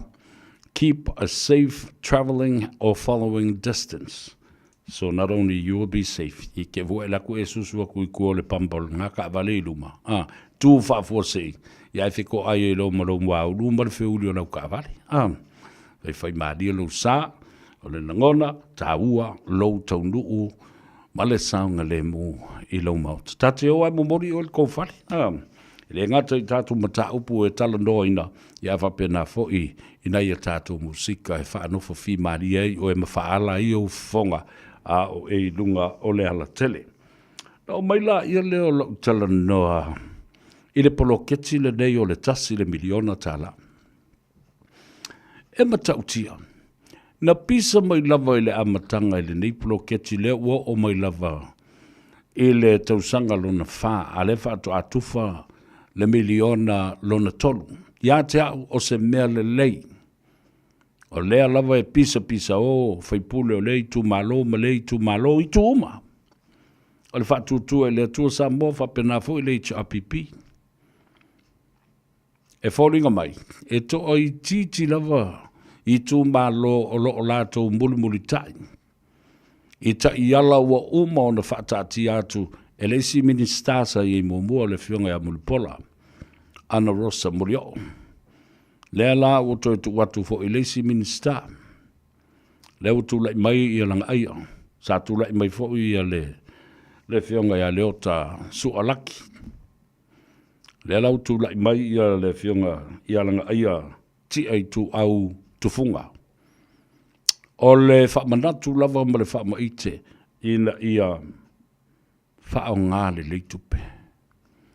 Whao ngā ma le tatau se leni wa tu i nātu e le malo mo au taupolo keti o le tasi le miliona tā la i tausanga uma o le paia inga lona sfurma le fitu le nei le tu lai mai le whatu tua i le tua sa mo o tasi.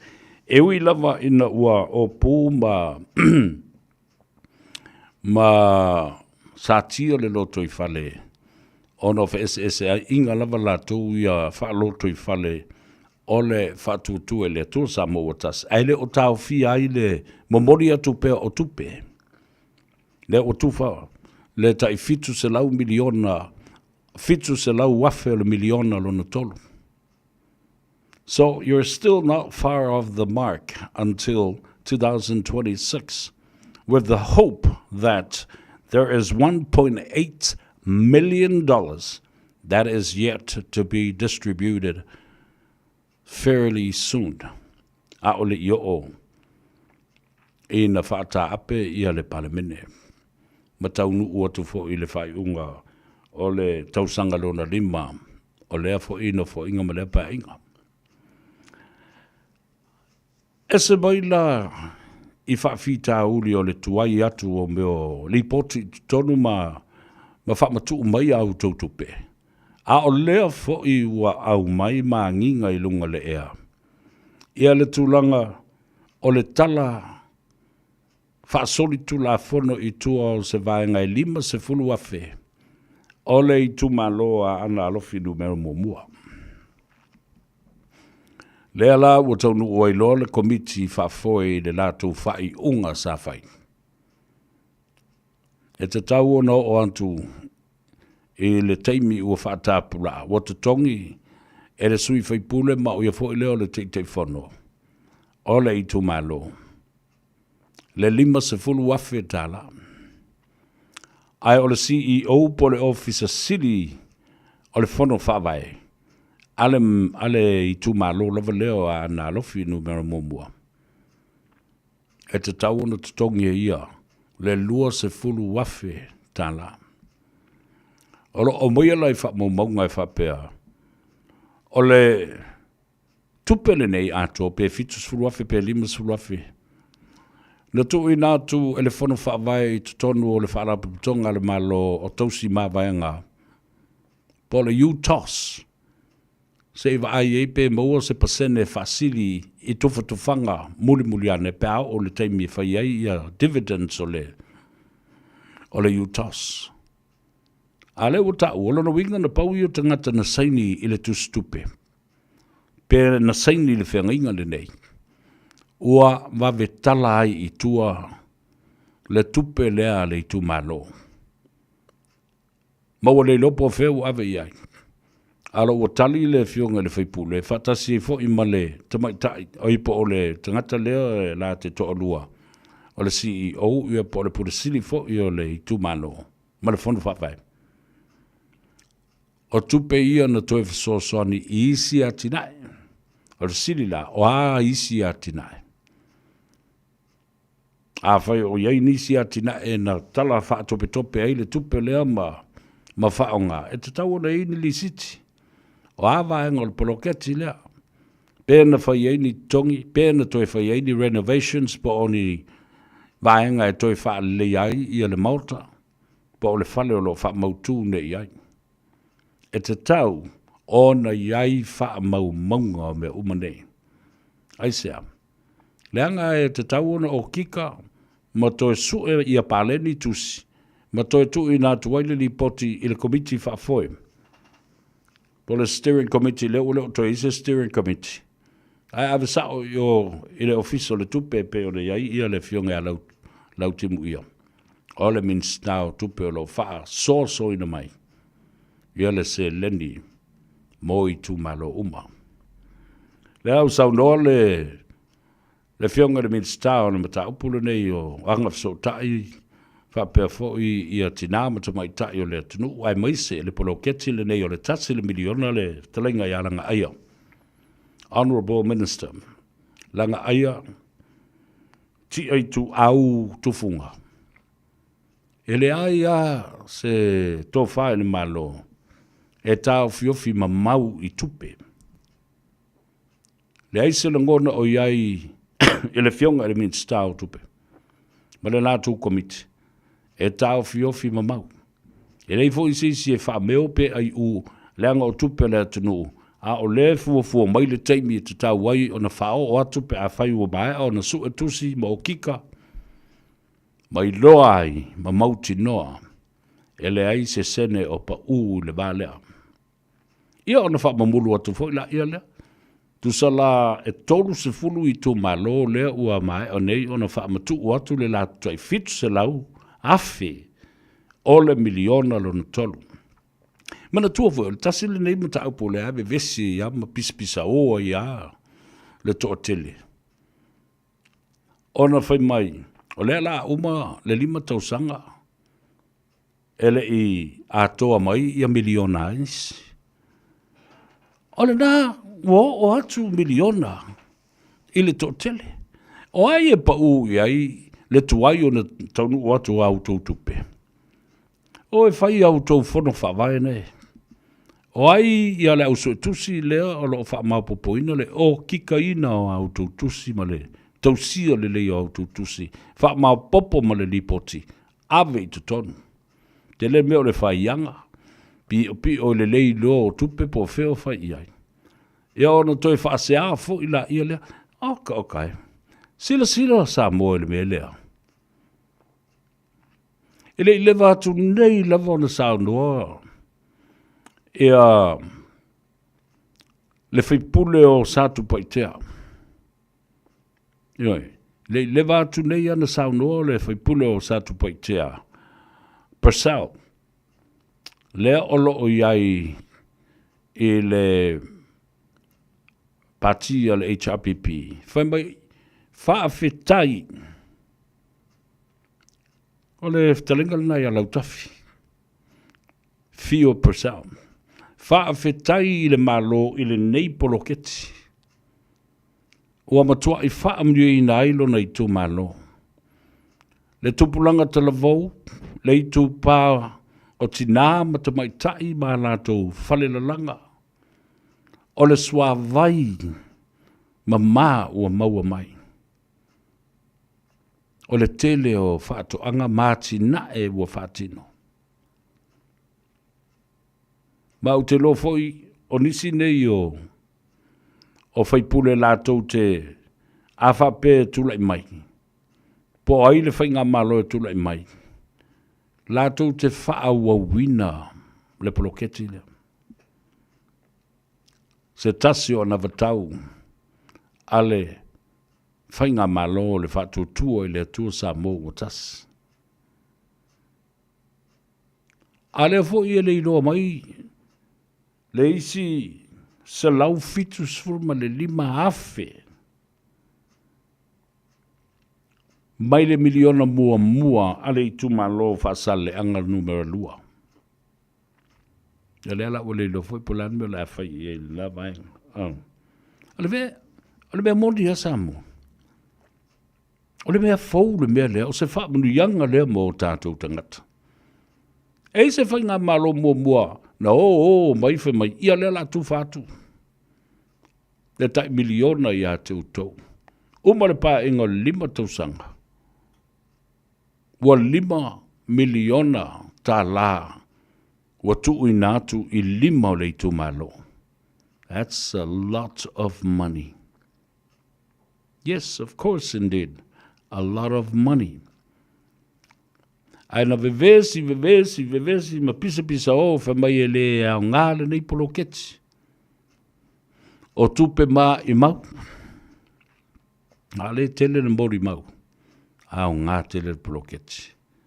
Olo o iai pea. Tangata whai mea valia ma tangata whai mea leanga I tonu o I tu malo. O nā vela I lea, matua inga whapea, ole nā tura lava leo tātou tangata.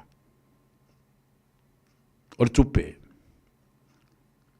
E papa ilo I le tupe, liu efu lo malima o le tangata. Ai sea, malo si anga o le tupe. Ai le I se I mafau wane. Awane I maua isa o mea I lea polo keti wa amaya ele malo ina ia manuia ele atunu. Toi mafau. Yoe, toi saale fau ia tau o lo o faa malu. I pūlenga a fono fa vai. Mau tau komiti fa foi. Ina ia mautinua ai. Ole a sui seisi ia la va a ngai ai ia le safo lau o lo I tu malo.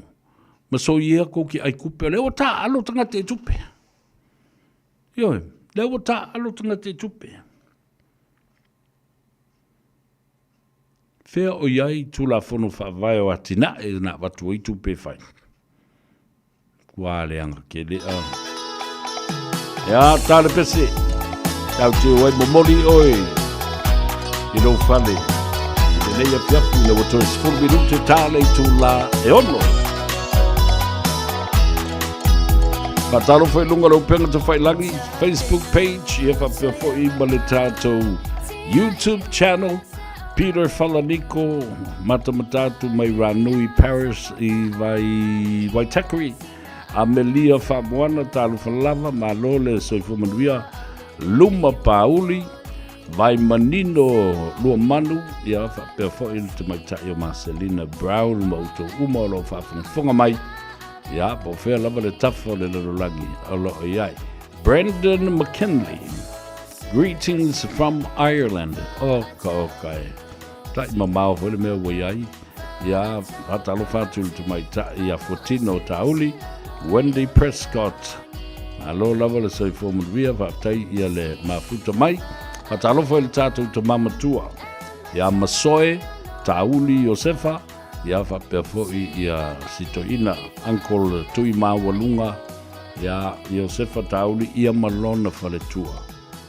O asisi mai aia mai lo maua lo malale la sitiseni nei I malena wa maua fo I la ilea male si baenga o le emergency benefit.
i vatulu amo.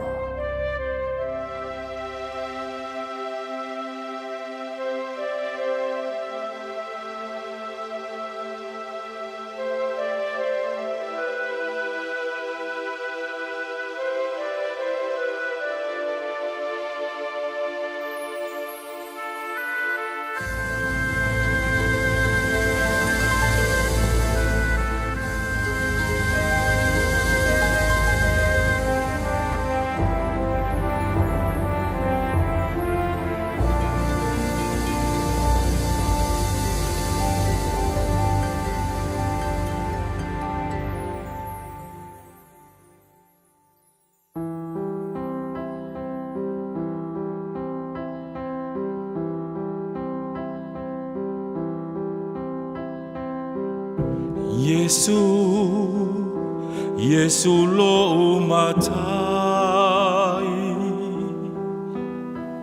o nau lo toya te oe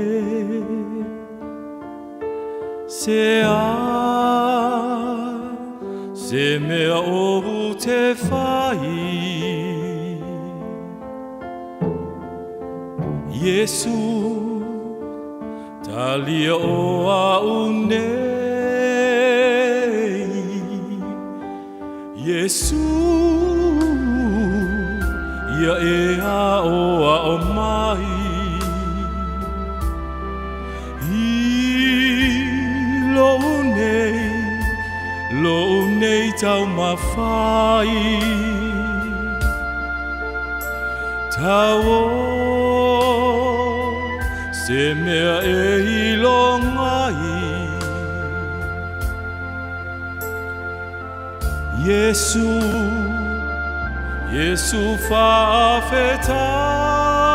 whaafetai Uau sau fua Uau whanau I lo fia ola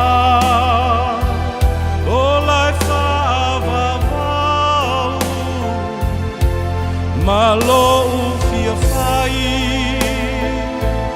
fai au feau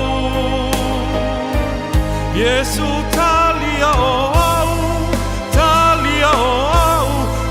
au atoa Ya mangalo se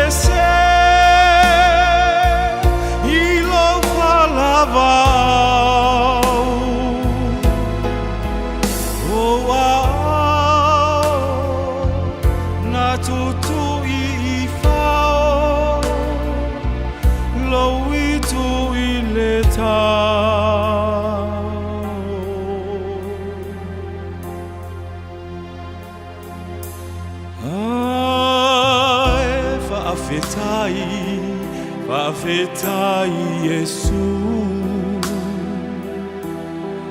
I lo maliu o lai o au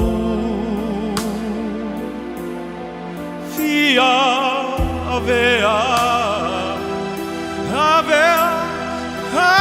umoe Yesu Wolai sa olotoi au nei le pangotai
Ua na ole Radio Samoa se furulima iwa toru a mo e tautuaina o e ilaungangana fitu aso le vai aso. Food can power you and your home. Join thousands of Aucklanders who have turned over 30,000 tonnes of food scraps into clean energy, powering homes across the motu. Let's waste nothing. All together Auckland. Tāmaki Turiki. 24 hours a day, 7 days a week. Radio Samoa streaming live on www.radiosamoa.co.nz. Ua mawhai o na aura tula polo kalame le leimo o ia so taitasi o na o le langolango malo si le whale maliu a se alo le atunuu o ese tātupu Funeral Directors i Manukau City. O le ese tātupu Funeral Directors o se whale maliu Samoa o le tali foilea o taimi whaingatā o na o le malanga al maliu maleoti. E mawhai foi o na lātu awina atu ma awina mai tino maliu o e pene mai so o se atu nuu o lalolangi. Mala auno le ese tātupu Funeral Directors i le lua no lua toru fitu o. Lua no lua toru fitu o. Pea fiu ane ele se fulu manewalu Norman Spencer Drive in Manukau City. Talofa Samoa. Waule nei o kāsputi alu, awar sui alingila ura ule kio. A eva mai ina se furu lima iwa kolu, a mo, Radio Samoa, vevela a.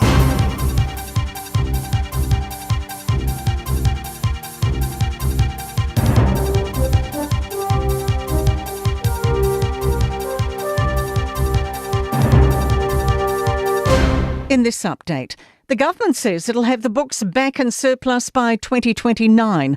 Finance Minister Nicola Willis teased next month's budget today, revealing $1.3 billion in new operating spending, slashing the forecast of $2.4 billion.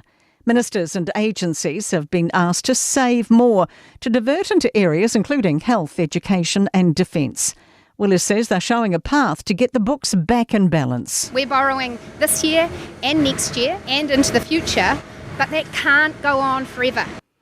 A Christchurch woman's been sent to jail for 2 years and served a protection order for trying to stab her Parkinson's-afflicted husband of 50 years. Catherine Hughes tried to stab Christopher Hughes in 2023 and then herself. Claudia O'Neill reports. The Herald's Open Justice reports the 69-year-old's pleaded guilty to wounding with intent. Justice Eaton says her offending was driven by stress and animosity to her husband. She's received sentence discounts for her guilty plea, mental health and previous good character. Wellington mayoral candidate Ray Chung says he won't change his strategy after Tory whānau's dropped out of the race.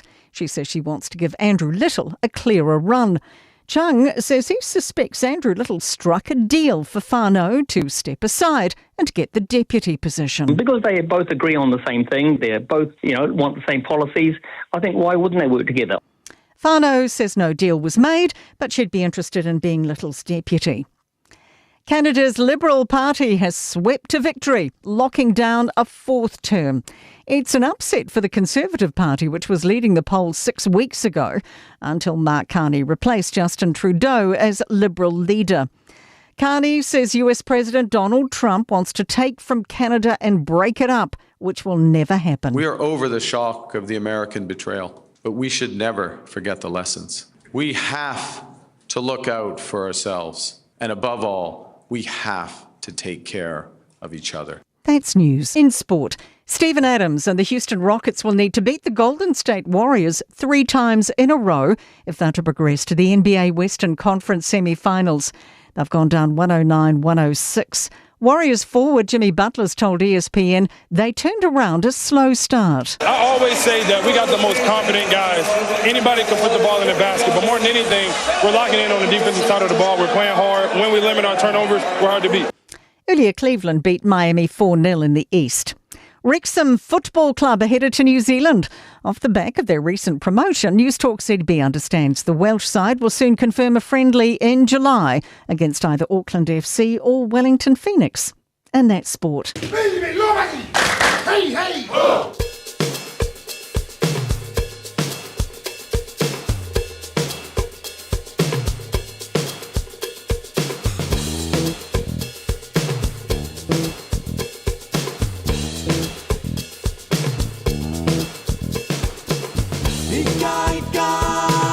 Ia le nā ua taulunga tuai o tātou telefou I vai whanua e le ngangana Peritania. E le leitio whaavau malo a New Zealand. Ia, pe o nau tau whaafonga mai ai, o tau whaafonga nei le telefou le nā leo ua tūlai mai nei. O leo ngā li iwa over le 5 tau sanga ono nofo. Ma whaai poipo. Ia, ua maua I le ngase leo le Parkinson's disease. Ia, e tai tutusa le leila wa ma le ngase leo le dementia. Ia, pa o le ngalo fo I o mea. Ia, waila le mele wo mai le temile nei. Aro wa ngalo le lo matua lea, ono sifur ma le iwa tausanga. O le to ina le la te nofo. O lona to o lua whaai poipo le 5 sifur tausanga. A le wa nofo ma wha ngā sa pelu e tu yeli to ina. E ngawhoro ia koe kuia I mai. Ia, a wafo I tele ina tātou talandoa ma whaasoa I le ngase lea. Ua maua ai o tātou ta māmu tina mātutua o te whaamue moe I le lofo le tua e mese foi o taune I o whanau o lo o whaafonga mai. O lo o soifua pea ia o tātou mātua I tua I ngā tausanga ia maale ale o le soifua. Ina ia tātou whaamaoni le vaaio I lātou yaso uma I le ao ma le pō ma teimi uma. Awa e leo se mea le lei. Pe a fia seisi o tātou mātua. I le ngase o le ngalo mea. O no winga I le mawhauwhau o lo matua. O le whama e hita I le toina. Ai o mawhauwhau, ai o le toina o se toina ese, mai sisi pāneta la te le māsani. Lea la mai ai tala. Wai loi foi. Wai ai ngase o le mawhauwhau o mawai. Yeah, it is a very dangerous place to be when our parents will have dementia or Parkinson's disease. Esa le whinga tawa fu I tātou te le toi loa, po a mea lai ngasu ai le mawhauwhau, ma mea lai olo I te tonu I le loto o tātou mātua. Ai, o le mea le tāua te le pe no watu le te le o tātou whasoa I o tātou mātua.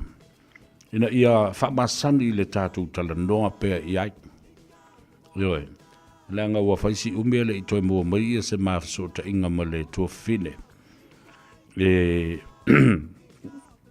Ma te tu ina atua I le polo kalambe le nao le dementia a me se fo io o isi vaenga e tā ua te le e lapata I ai ia I tātou o loba ia mātua.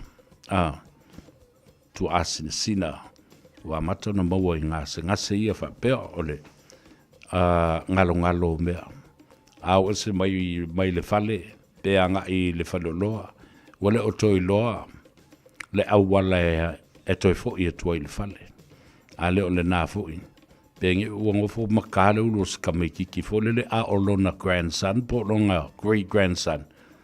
Wana le loa, po o ai ingo tamaiti, au le alo na soutanga I tamaiti. Ia mena e ta ua I tele ma wha I tete hai I tātou. Ai mānia le wha, o le mele o le exercise, o le masani le wha talanoa. E ala ilo na mawhauwhau, ma ola I fo I le mawhauwhau, o le tamā, ma le tina matua, ua pula la ngoto le soifua, ma ua o fo I tausanga ma ale ia. A wafo, o le leisi me sirio na whaingatai ina I o tātou mātua. Tātou te le o toi malama I ai, po lana mea mana oi. Ia, avea ia lea case lea ua tūlai maina, ia o sisilai.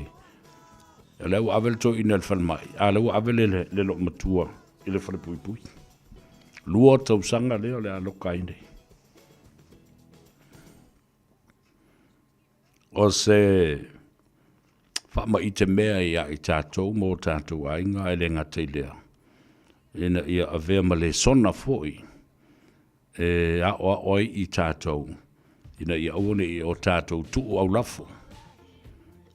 Awane I o tātou whaata mala. Ma tuu au noa I lātou I lea aso ma lea aso e au no ma stangata. Matua e iai e supervisor.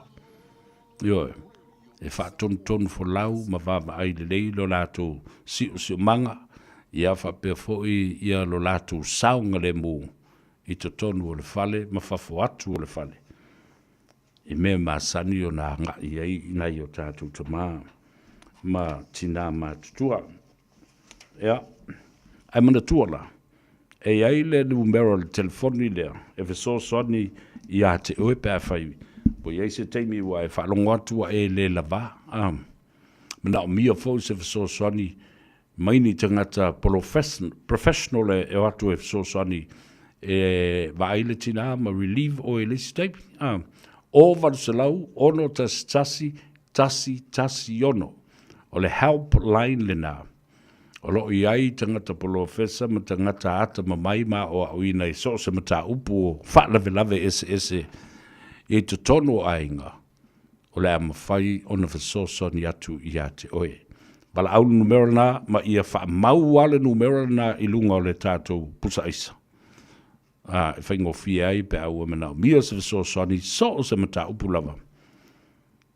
O varu se lau, ono tasi ono. E whalonga le il numero na, o varu se lau, ono tasi ono. Le ua a mai whalau i tele, ma le whatonunga le whamsinonga. Ina ia tau fia ai tangata lau tele, tau fia fo i ma leo whaasala lau. Ona toe ta ua se ma ta upu, ea fia ai le sa avea mawhaia o ngā ulu o le tātou au tō se fulu ma le lima o le manu Samoa a o alo atu i lona whamsinonga ma mōlianga ua mōli ai nei le ofisa o leo i le whamsinonga. O lana winga, ia, e le tau ona tātou toi talanoa i ai i le mata upu lea. Ona o leo wa mai ai ia le suppression order mai le court tau fi ai. O le tau o mea ia. Ina ia mautino ai. O le awhaia se whamasino ngā mio tonu. E le whaalongo i fo i a whamasino ma whaatonu. I whina ngalo o tangata lau tele. O lau whaiunga, keep it to yourself. O wa o tātou māsani e ia tātou o winga nāma nā tūro tangata Samoa. Ti ngāna le ise me whawaya, e whaia e tangata e lana whaiunga ne i na matau po se whamasinonga. A le whamasinonga tā ua le tātou te whatili ne iai. A tonu e le tā ua tele wau le la maua umaya i lau tala pepelo ma o i fo i o la sila i nei. I nisi whamasinonga i tua atu e a whiai i ale suafa o e leve vesi ai nei le tamaita i o lise e me se ola na tusi na ave le au le malo ma le lo i asili i a whapena fo i e winga i le mata upu o le maliwa i o le tamaita i o doctor, professor Caroline Sivayana Gabbard. Tasi fo na mata upu tele o le nofo le atunu uma whalongolongo iai. A le mata upu le la solua sfurma le lima. Au te le popole tele iai i le suesua ina o le sunga lauli, suesua ina o le tamaita i o lise, o le fionga le li whaipule i awhipuleai, o le sunga i a Samuelu, i a whapea fo i le ftelenga i a li o la vea whatau malama au wawa. Alana o le popole i le whamsinonga na. Some truths will come out of this. E ai me moni o la tu la i mai le vale. Ai ai fo i male au tala pepelo, male au fau. O le a mua i le vale. E ui la le whamsinonga na. A le whamsinonga sili o na tā ua i a te au. O le toe wha fo i mai o le na fo o le fionga le fonga te lai. Ma wha mautuina, ma wha mausali ina. Ina ia ma whai o na toe wha ngā ioi ngā ruenga wha solo o le paramene. That's the one true court case that I want to hear because it's exciting. Ai sea, lai loa le leie tui le epa, I loa le leie nisi o whaipule o I lātou. Oni lo ia si nia a o le I se ei tono le mautofono ma le palemene e avea oni sui whaipule o I tumano. They know it. Malala foi le nā walai o na umi o na toso le mataupu. O le tau wā ili lava. Pe ia sina tama I mea whaapene I e maua I se uku. E whai ai se whai unga lātou te tuli ai le whonga te lai. Ai lafo I o. Ia tui le epa malana vaenga e fili mei e lātou le whonga te lai ma le sui whonga te lai. Ana wha priority la le vaenga lea. Ana wha ave le mua I le wha msinonga lea. Au te matua I teletono. O le wha msinonga tā uole na o le tausanga le nei. A wā fo I once le wha fo I ei le tofi o le whonga te lai. Ona toe tu langa le lei loa lea o le wha ngai o ioina o ngā ruenga le palemene ma le whono usu o Samoa. Ina ia wha tu langa mai ai le pāsia ina o tu la whono. Wha tu langa mai ai le tala wha te tau au tu o le tupe lua afe lua lima lua afe lua se fulu ma leono. A whai fōi lai to e fōi mai le fionga le whonga te lai. O I fōi. Ua te tau o na o uina ai ma mana tua ai le fionga le whonga te lai se le sona tā ua. E ese mai le wha tupu ina o le file mū te tono al palemene ma le vā o le whangatia. I le pāti ma le ainga wha tuatua I le atua Samoa o tasi. Ua te tau ai loa o na whaia lana whaiunga. E o wawai atu a momoli ane I a le sui o leisi tu malo le fionga I a tangaloa mo le whaatutua I le atua Samoa o tasi. Matua I pāpā tutu I mai ai I a le maota o Samoa I vaitele. O le matuato tele o mea la tele o ni sui fou o le whatu lai mai. E fo le sui le nā, le alo ai masu mai I le whale tolu. Mai atu I a atanga ma sa atanga, sa la tia ma lau lua moa na whangatau ma le I tu vai. O lea ua mamoli mai ai I a le alo ai masu. Ta ua tele le na fōa lea o se ei ai I a le fionga I le Minister o tupe. Honorable Minister of Finance, Lau Matia, a fōa wa ai. Ia, o le awa wha ngā solo lava le, mamoli ina ma le moli tai o sui tau wā. I tu e lua. Tā ua le na. O le vaenga fo I le tusa mai mamorianga I au whaasanga I ala au. I mana tua le lei. You're still an innocent man until proven guilty in the court of law. Le vanga nai le mawhai o na vesea. A o le I lo tea se whamasinonga. A o le talanoa mai le tō tele o tangata ia la tō te whawhauina mōli mau pe pelo. Whasanga ia lauri. O la e talanoa mai pei ua convicted ma ua whaamaonia ia se sala ma se soli tu la fona. Tātou o tātou te whaaloalo I unga o le whaamsinonga, ma taualu manga o le whaamsinonga. E rei si e whaasala i se whaasalanga a o le i ilo se mataupu. E whaamauni ai pēle e whaamauni a foi. Se soli tu la fono o whai. O morianga la i e whaasanga i ala auli. O morianga e whaasanga i me o tala na whai, matalu na whatu. Statements that were been said and expressed. So, ele tali tonunga. O le whaamasinonga o le su ngā tala. Pe eise tala e whaiso na tino. E tā ua mau tutu sana moni mau. E whaasanga i le ri whaipule le sunga le lauli al maari atoa. Tātou wō, e wawai foi mai ono nisi o tātou whaasalunga wha businessi, foi mai. Whaau au le au unanga ma le tutua, a le siu fofonga o Samoa male ngā Gagaifo Faiva, ma le i ataua savea leulua i le rei afiafi o le asalua.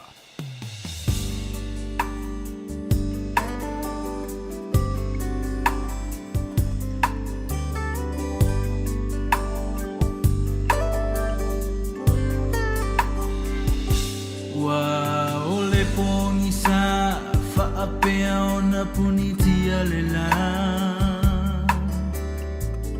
Wow le langi o le timu fo I le muta Wow fitia le moenga le tofai maloi mata Fetilo fai solo Wale tau ai lona loto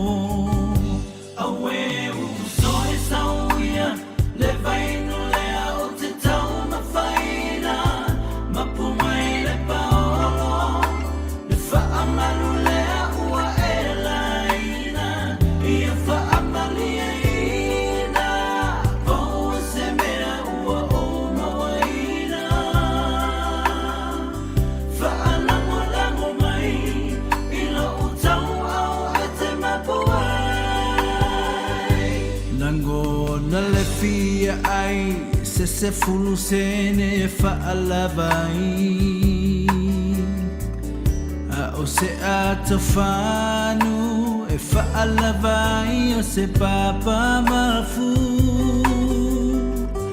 amu ia la salo wa malo lo na masalo salo se ia lo famai Ola uola wale mafai Awe uso esawia Le vainu lea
o te tau mafaina Mapo mai le paolo Le whaamalu lea ua e laina Fia whaamalina Oua se mea ua o mawaina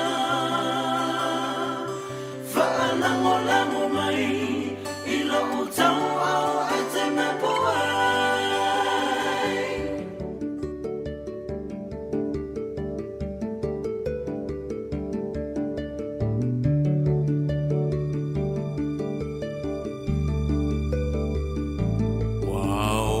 pungisa Whaapeo na puniti o le la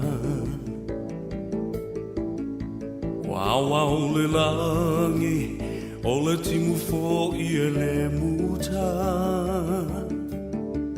O fitilo na muenga Wa tofai paloi mata Fitilo fa I solo Wa le tau ai lona loto Eu sou essa uia O le vai no lea e te tau mawhaina Papu mai e le pauno Le whaamalu lea ua e la ina Ia whaamali e ina Pau o se mea ua au mawaina Whaalango mai I lo utau au e te mapua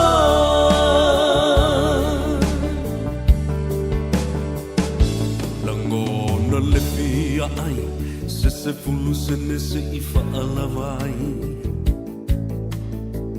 A o se ato whalu Pela vai o se papa mafu Amu ia la salo Wa file mulo na masalo salo Se ia lo famai O lo uola wale mawhai Eu sou essa uia O le vai no lea e te tau mawhaina Papu mai e le pauno Le whaamalu lea ua e la ina Ia whaamali e ina Pau o se mea ua au mawaina Whaalango mai I lo utau au e te mapua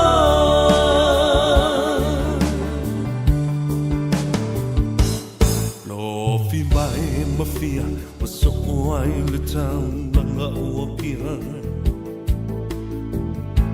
E la foa ina o ia o se tasi e le ana whaina E masa e sae o lava e le taina Puno masamali le ese upu e whai mai Eu sou essa uia O le vai no lea e te tau mawhaina Papu mai e le pauno Le whaamalu lea ua e la ina Ia whaamali e ina Pau o se mea ua au mawaina Whaalango mai I lo utau au e te mapua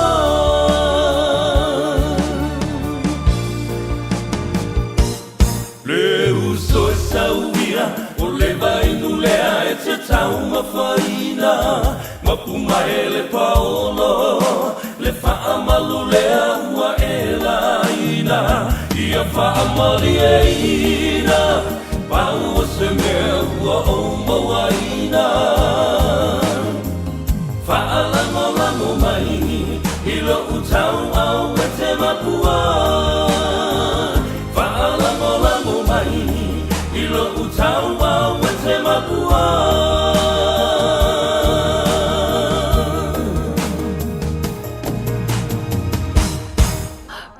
Radio Samoa. Taslima iwatolu amo.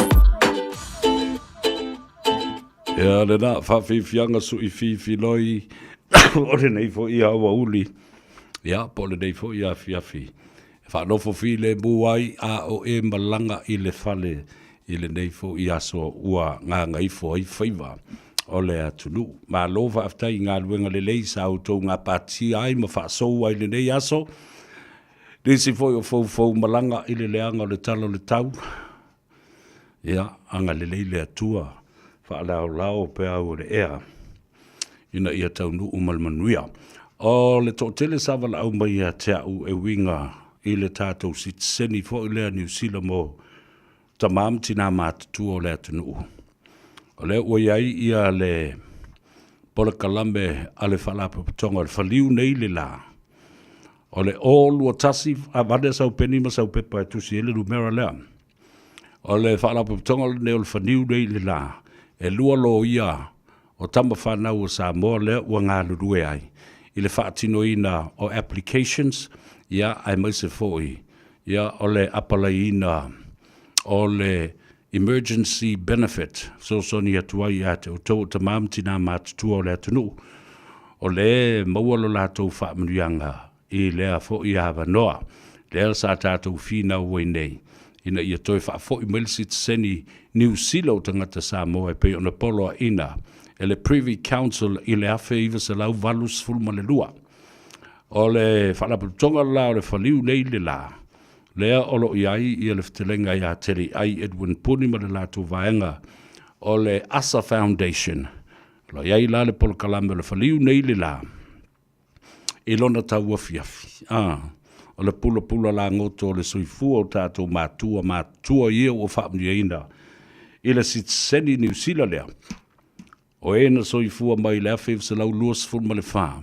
se i o atu le aso mua o Januari o le awhiv se lau fast fulma le iwa pēna o tau whaafonga mai iai o ma whaatala roi ma stasi fo i o li i lo ia le fionga ia Salamasina Timothy Toilolo o le numeral telefoni o le o lua tasi ono tasi valu o fa lua o lua tasi ono tasi valu o fa lua la tau ia sa vala au mai alo fangia soso ni atu le na o ia le fa la tonga le na e soso ni atu ai i le whainga o applications wa tu la lata nei i le tasi le afe valu se lau mun tupu o tātou tangata Samoa ai mai se lava mātua Samoa mātutua i Samoa ma New Zealand nei to telefo i le mamalu o le atunuu i tausanga ia o lea o lo o maape i fafo i tutuila mamanua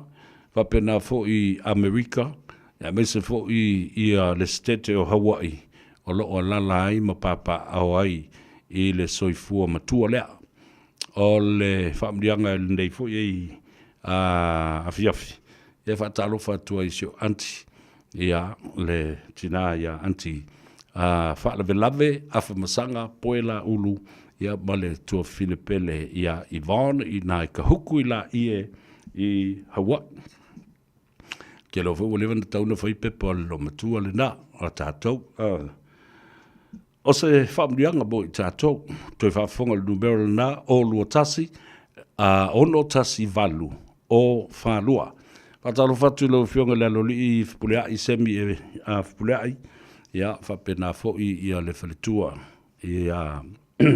ia sene ma le no whaalo ma lo se utou ai ngali i whamu moe ia o lo manuia o lua maule le manosi wala lo fo i aso tātou te le whelai Patalo fatu i le fionga le te fono o le tātou fono fo ma malu o Samoa lau fionga le toto ali to filau so alo sua Ted Stanley ia ma le faltua ia sina ia fa pe fol no falo ma le ngali fa tai mo le tapo inga e le dei fo ia fiafi ia mai se fo io lo tu lai mai ia le fo ua mani noi ia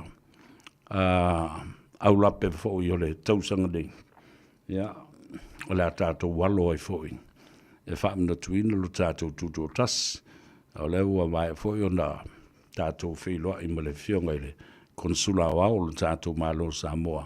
Ia lo ta oto ai ia le whaamue moe i se teimi tātou te whiloa i ai, ia malau lua fisila wha i whoi male fionga le tama le malo le konsula o au le malo tuto tasi o Samoa malona au ofisa malona au waa. Ia ona whaata oto mai leo le porkalame. Mo le whaafonga mai o le tātou o tonu o Samoa. Talu ona a fea le mata upu lea i le tau leanga ina o le fionga i le tai au le malo o le ekalesia a sofitu Samoa tuto tasi i New Zealand ma Samoa ma le lalulangi atoa e tusai ma le mata upu ino no ngā tupe pe ona utou whaafonga i ai na mātala noa ma whaatala noa tuai le fionga le te fono, le sunga le papali i tele, pānoa tā vita moala. O lomo sa ma whanutanga ma le fionga i le te fono i se aso le vai aso le nei pia. Ea, ai ua tasi moe i le fina ngalo le fionga ia alai moana, Willy Papu, e fia tala noa mai ia lei a tau sa vea. Se itali atu ai whaafofonga le kalesia ma le atu nuu ma le lalolangi atoa. I nei tua inga, ua tau whaasoli tu la fono i nai ma whaaleanga le ngō le kalesia. Lalana, au te fia whailo ai, o le asonga fua le vai asofong. Ya, te Italia lupe o maurupe atoe taliu mai i le atu nuu. O le a mawhai o na whai ai se whaatalitala ndoanga. Se i tō mai le tō whā a le fionga le teitai au au le kalesia. Awa, o le mea moni leo outou silsila mautou whaafonga iai. Na mua lava alia e maile mata upule nei. I teitai o le vaenga lea le HRPP. Ma whaaleanga ai. Easy company, ma isi whaalapu putonga. E au fiai ma le teitai fono. O le whaalapu putonga o whaaputunga tupe le tunuu. Le Samoa National Provident Fund. Po o le whaaputunga tupe a le Nupi Farm. Le rau tau whaafunga iei. O silia le tasi tesi ma le 2 piliona ta la o tupe maua le tunuu. Ai maise o sa whainga sa whanga. Whapea fo i a seta. A lea whaalapu putonga. Tuma oti e le malo. Ma o te lefo le lātou sao le tamau ai ngolele le vanei una tufa le 4% e tusa ma le fast full ma le 3 biliona tala. Ile au fai sao fanga e tolu se fulu afe. Ya. Nā sao fanga le na whaafonga nei ai. Le foi lātou e fai leisi sao fanga e iwa percent. O loro winga. O lo e tilo a ngai se mea. O leisi iwa se fulu miliona tala. O le ato e posi ma tufa atu. E te unga tupe ma whainga sao whanga. Ale ma malu o le atunu. O le mea siri no mātanga ai le tauwa leo le kalesia. E tangata nei. O tai o le malo. O tangata wa lewa nei tonu o le malo. Ai lātou te le manatu i le tūlanga o le tamari anga ma le tau le leia o le nei e kalesia, ma ngā luenga le lei o whaia le nei e kalesia i le lau tele o tangata. Ma le wawa ai le sifulu walu le lua sifulu mon tupu afe o tangata loto o le kalesia. A li liu le kalesia le a sui se whainga palota. E li liwa, sorry wefa, e to a tele le kalesia. Te fulu walu afe tuititi a ya o isi tu malona le te lu afe te tolu afe o latu tangata palota a o le luas fulu mon tupu afe le tuititi lava o sa vai ato po o polu ato foi pe atu fatasi fainga palota ma le au fai o palota a o foi la na muri ta ye nisi e kalesi e fakasa betotisi e kalesi mamona. Ma tilo ai i mea ia sa fai i fai fe au ma tai o e kalesia. Pea ro vayat, ne o tātou ta alo. Nue. O a uma whaungo leanga o loo whaatutu i leisi tu ma le waanga lea. But this is my observation as an experienced caller in international and also national elections. It's the attitude of people. O la ngona o tangata e fua i lana palota. E leo se tupe a watu, e leo se whaatosina e a watu, a o na ngau le loto ma le nganga o le tangata palota. Ise mata upu, it is the personality because he will vote on emotional issues. They will vote on emotional issues. Ta upu e tangi e le fatu, malelele. E na nau iai ono le lofa, aisea, whaaleanga ina tamali anga, o a li I whai fe au, o fe oi o le langi. Nā la le mele tau mawhai I tangata ia. Mana o lepe e kalesia. Whaata ape e kalesia, whaafeta wai e kalesia mō lātou te tai.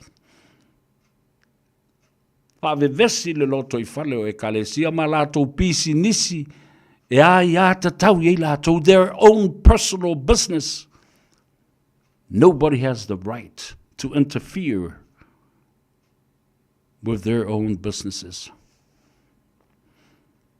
Le aia se e kalesia, ua na o le atua ma le tuspa ia e a ngai ia lātou wa tinae. Ua ngai foi e a tinae loto ma nganga o tangata whale nganga a ua whape nā foi le whale tino. Ua puti ma whaputu mai o lātou o a whale lalulangi e whi sōsori atuai I tangata o le kalesia. O e mātitiva ma le tango lima. O e vai lo lātou te mau ainga. Ia. E whaafela na whaaleanga mai e lauri ia. Lauri I lei tu tonu o le porkiki ele lea. Upu whai ia o leo a lai ona vevesi. O le tau whaaleanga. Alare bela e mele tuspa ia. Leise me siri ona ino iai le tua. Ono o tau te wha feita ma wha ta lepe ina.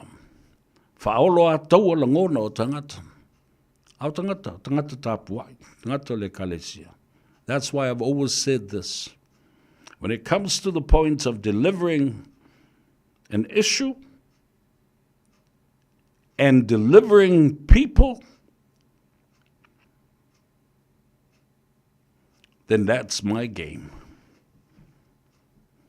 Tā whapeo la walu momoli se sāwali, ma momoli se tangata. E whaalawi loa ai, lona tamali anga o lona anga waa. Ma lona lofa wha maoni. Ina ia tūla I mai se tofi. E le isa upanga.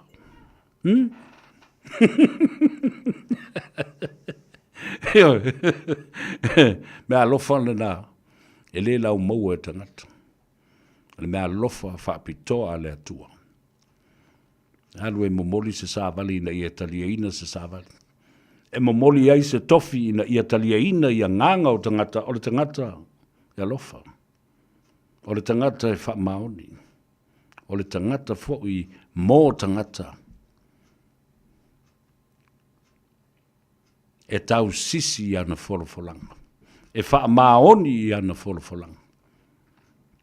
Paua leo le mea, le ana o baba ai. I le whatuatua I le atua Samoa o tasi. Le ana masepu ai le vaai. O lea, le ngā lulu e whatasi. Everything, every component, the whole structure was there.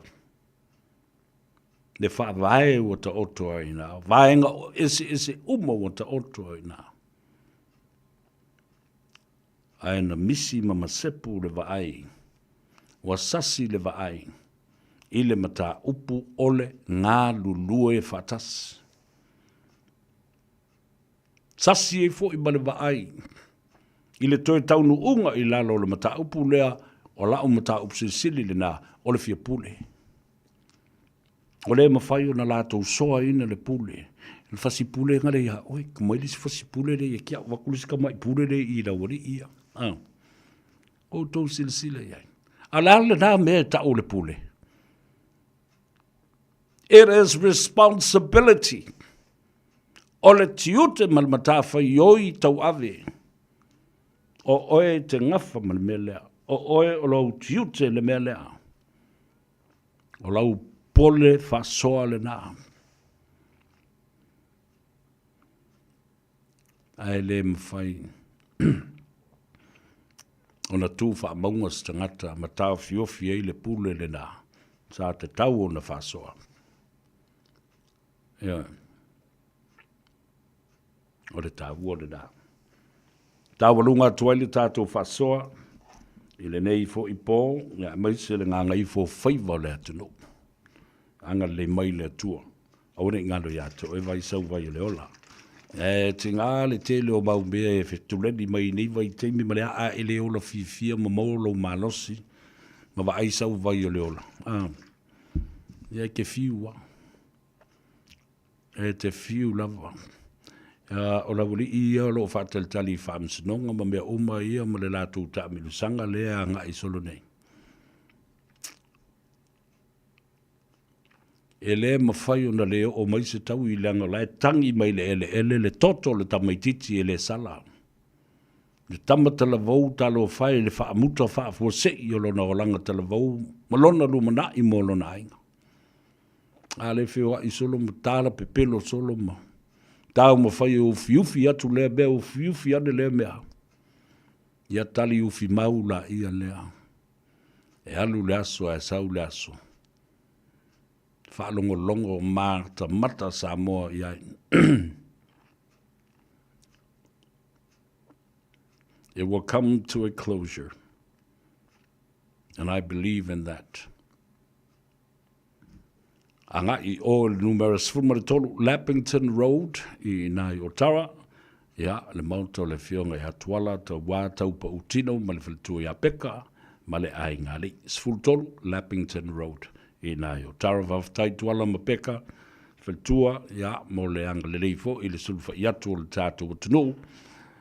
Se mai I le tātou whale o loa, ma le maketi lea, lua sful ma le lua, Templeton Place, wo tō te leo tō māsani nā, Glendon, I manu rewa, olo ia le tō whine a Nive Maria, ia, ma le tumai tai o Marita sa wanga, whafti tele lau lua ngā ruenga, o lo sulufa ia tu fo I le atunu mo luanga le lei iai I le vai o le ola ma le tātou vai avoka.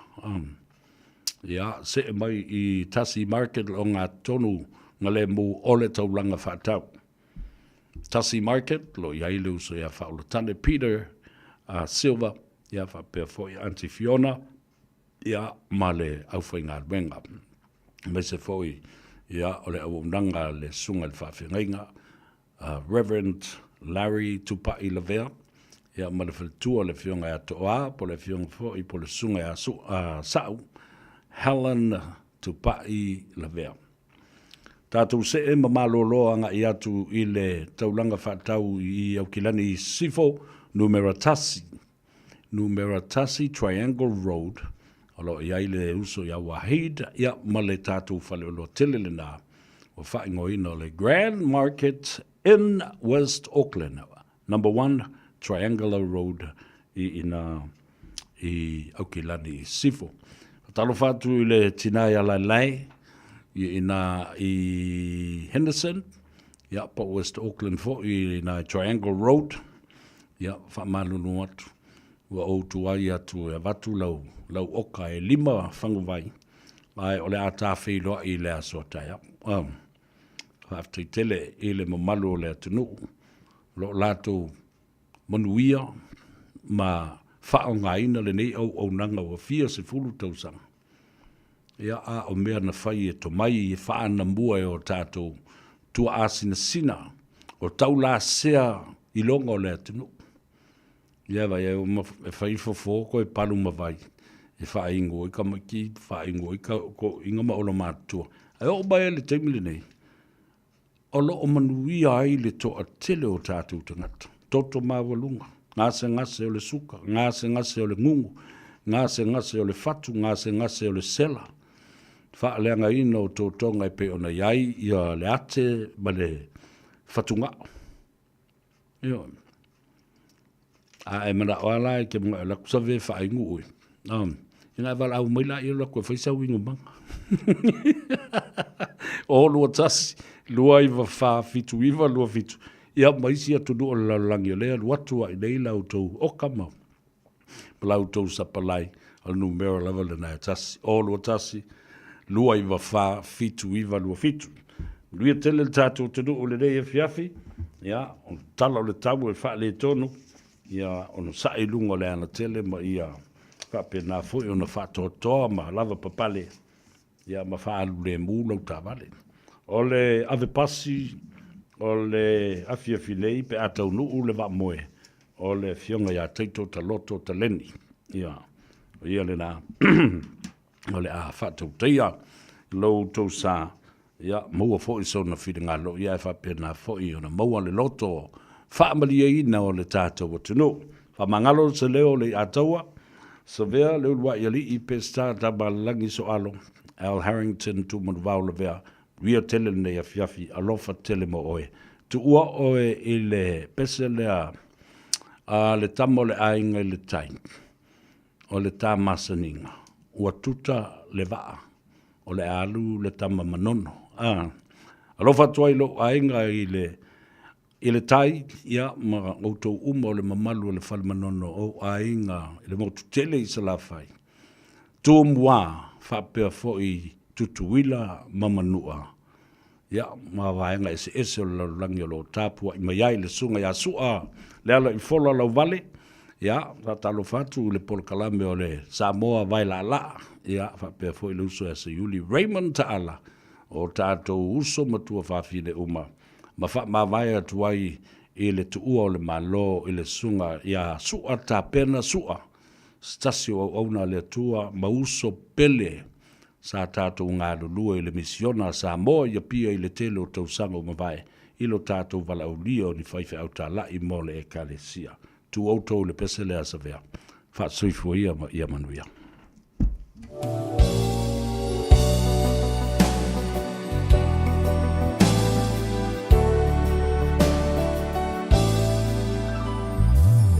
O te mana tuaina, le tama saninga,